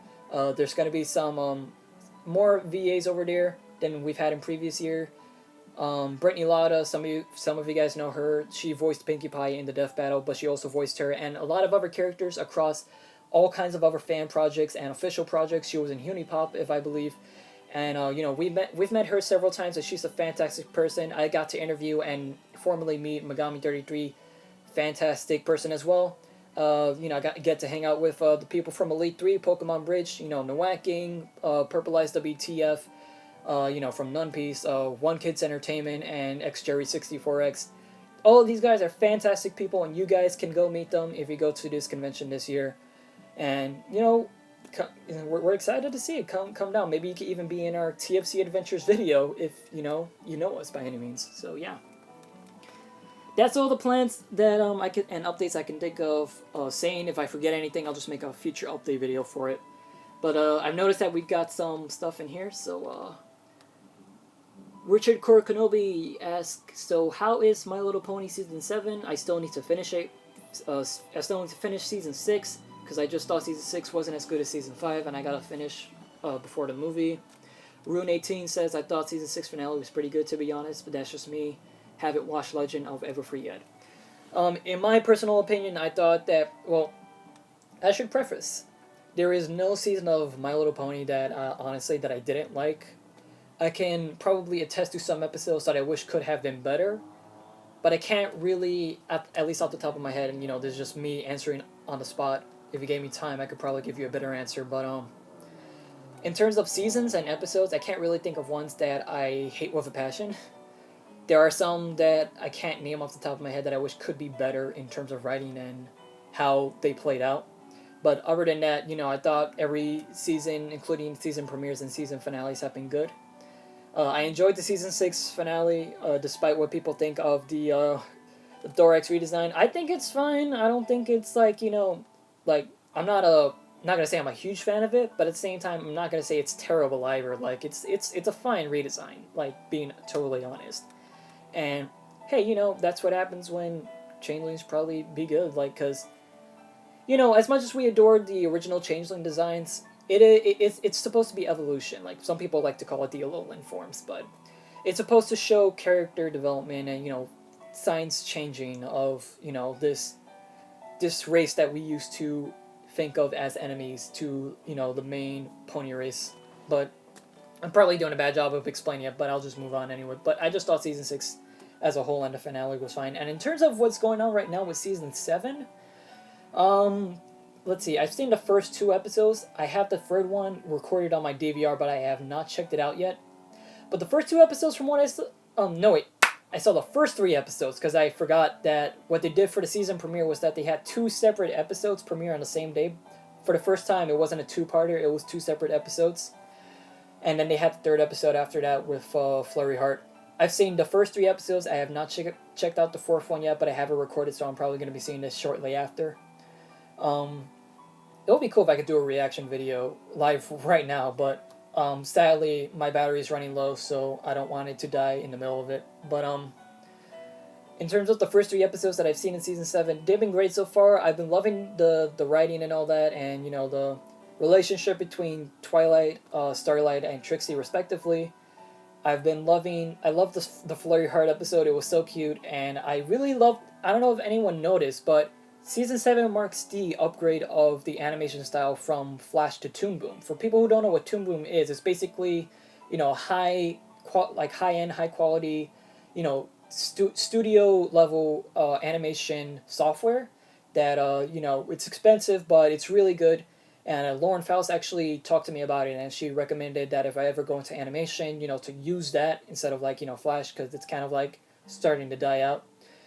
But My Little Pony season 7 upgraded to Toon Boom recently, and they have a lot of new character puppets and models for the show. That's what they basically call them in the style that My Little Pony's animated in.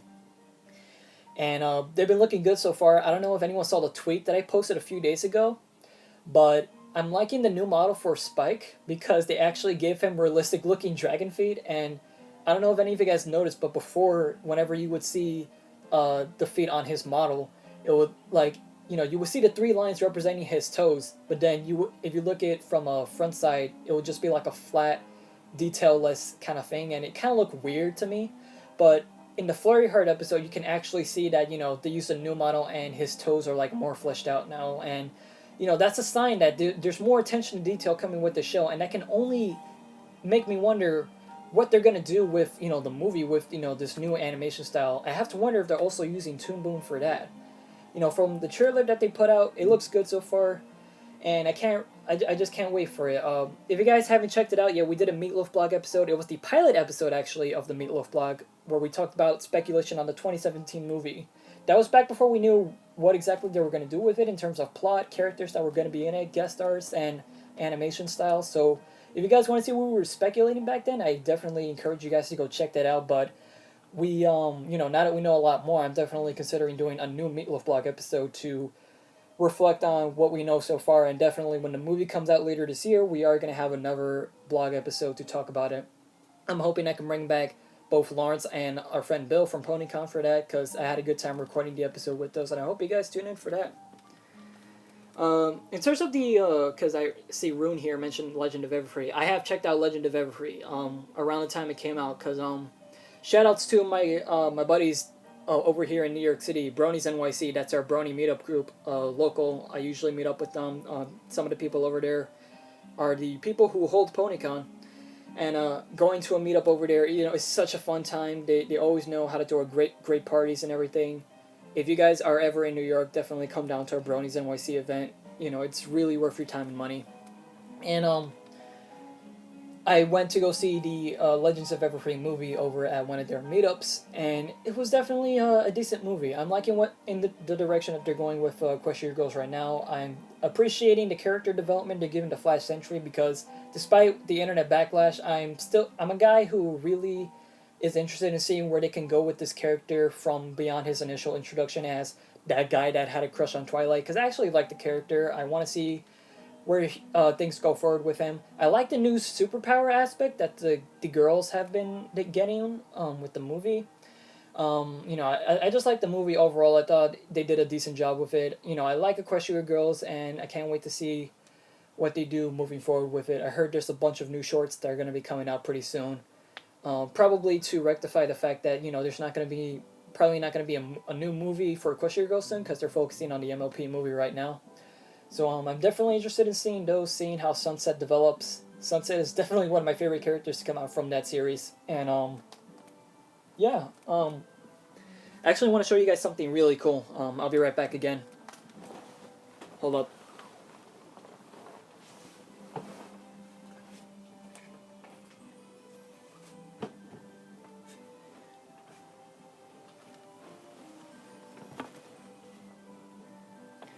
Alright, so while we're on our last 7 minutes of streaming, I thought, these would be some cool things to show off. So, while we were talking about Flash Sentry, his voice actor, Vincent Tong, came to mind, and I've met Vincent Tong at past PonyCon events, 2 separate times.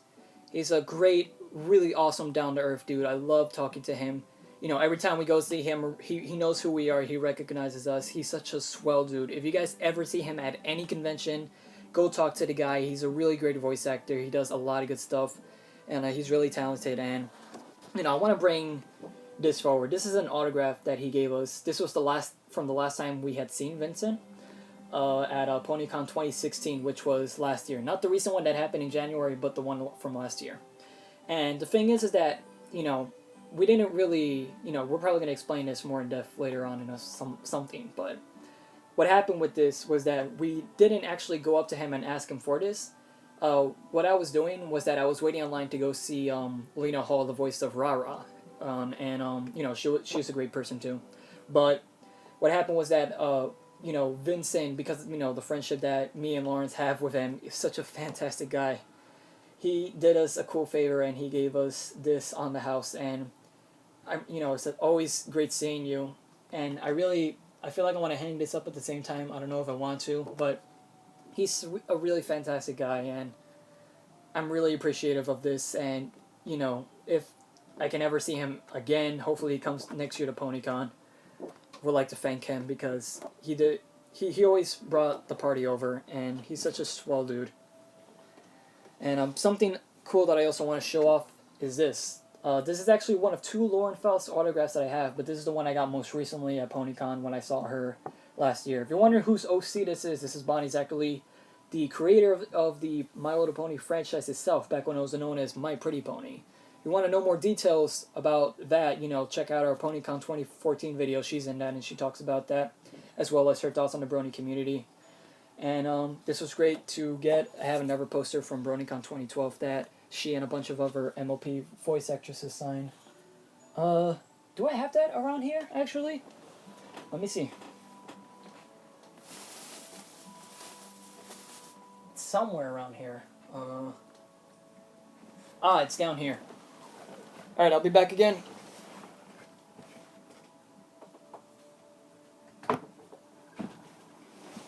Some more posters I want to eventually hang up.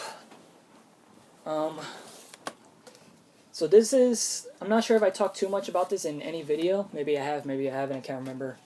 But this is a poster that I've had since BronyCon Summer 2012, and it's been my mission to get basically the entire main cast of My Little Pony who's worked on the show or who's voiced a character on it to sign the poster at all feature events I go to where they're present at. And I don't want to damage it, so I'm just going to hold it like this. This is what it looks like so far. See, the Melee in the Meadowlands. This was back when Nicole Oliver, John Delancey, and Lauren Faust were guests during the Summer 2012 BronyCon event. So far, I have Ashley Ball, voice of Rainbow Dash and Applejack. Hey Ray, thanks for a compliment, she wrote. Kathy Westlock, voice of Spike. Tara Strong, voice of Twilight. To my faithful student Ray from Nicole Oliver, voice of Celestia. She wrote that on her main. Marked it 2014. And down here, I got this back in PonyCon 2013. To Ray, Andrea Littman, love. I like this. The only person I don't have, and I don't know if I'll ever be able to get her, is the voice of Rarity. Forgot her name. Let me look this up so I can just properly say what her name is. The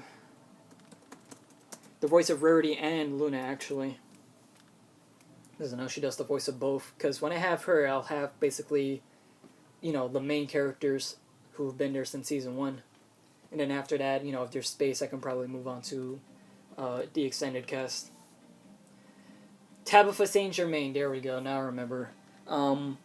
Hopefully she shows up at some future event that we go to, but she hasn't been at any PonyCon yet. She has over Skype, but never in person, for a reason I can't really explain. But unrelated to MLP, but over here, I have a Charles Martinet's autograph, voice of Mario, Luigi, Wario, and Waluigi.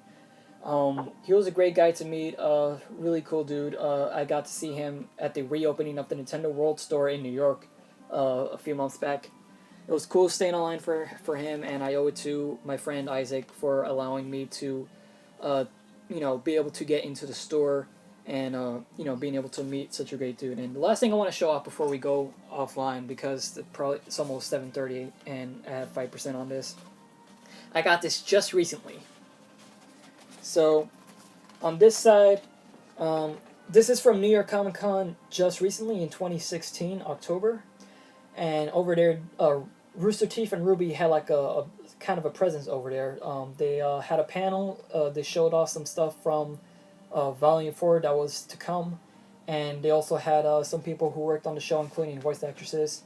And one of the people that I really wanted to make an effort to meet was Barbara Dunkelman, because I'm a huge fan of Yang. I like her performance as her. And this Ruby poster right here, there's her autograph. I'm not sure if I'll hang this up, because I don't know if I'll be able to... I also met the voice of Ruby, but I didn't get her autograph. Oh, no, wait, no, it's signed. It's signed right there, I think. Yeah, there it is. But yeah, I got Ruby and Yang. Somehow I didn't remember I got Ruby, but yeah, the first two main people there. Is that Ruby? I'm not sure. I think that might be a person who works on the show, but regardless, you know, I am thinking of getting the entire cast to sign this, but who knows how long that journey will be, because that's really a matter of if I see them at a specific event or not. And lastly, there's also, it's not autographed, but there's this Yu-Gi-Oh poster I got at New York Comic Con of Dark Side of Dimensions.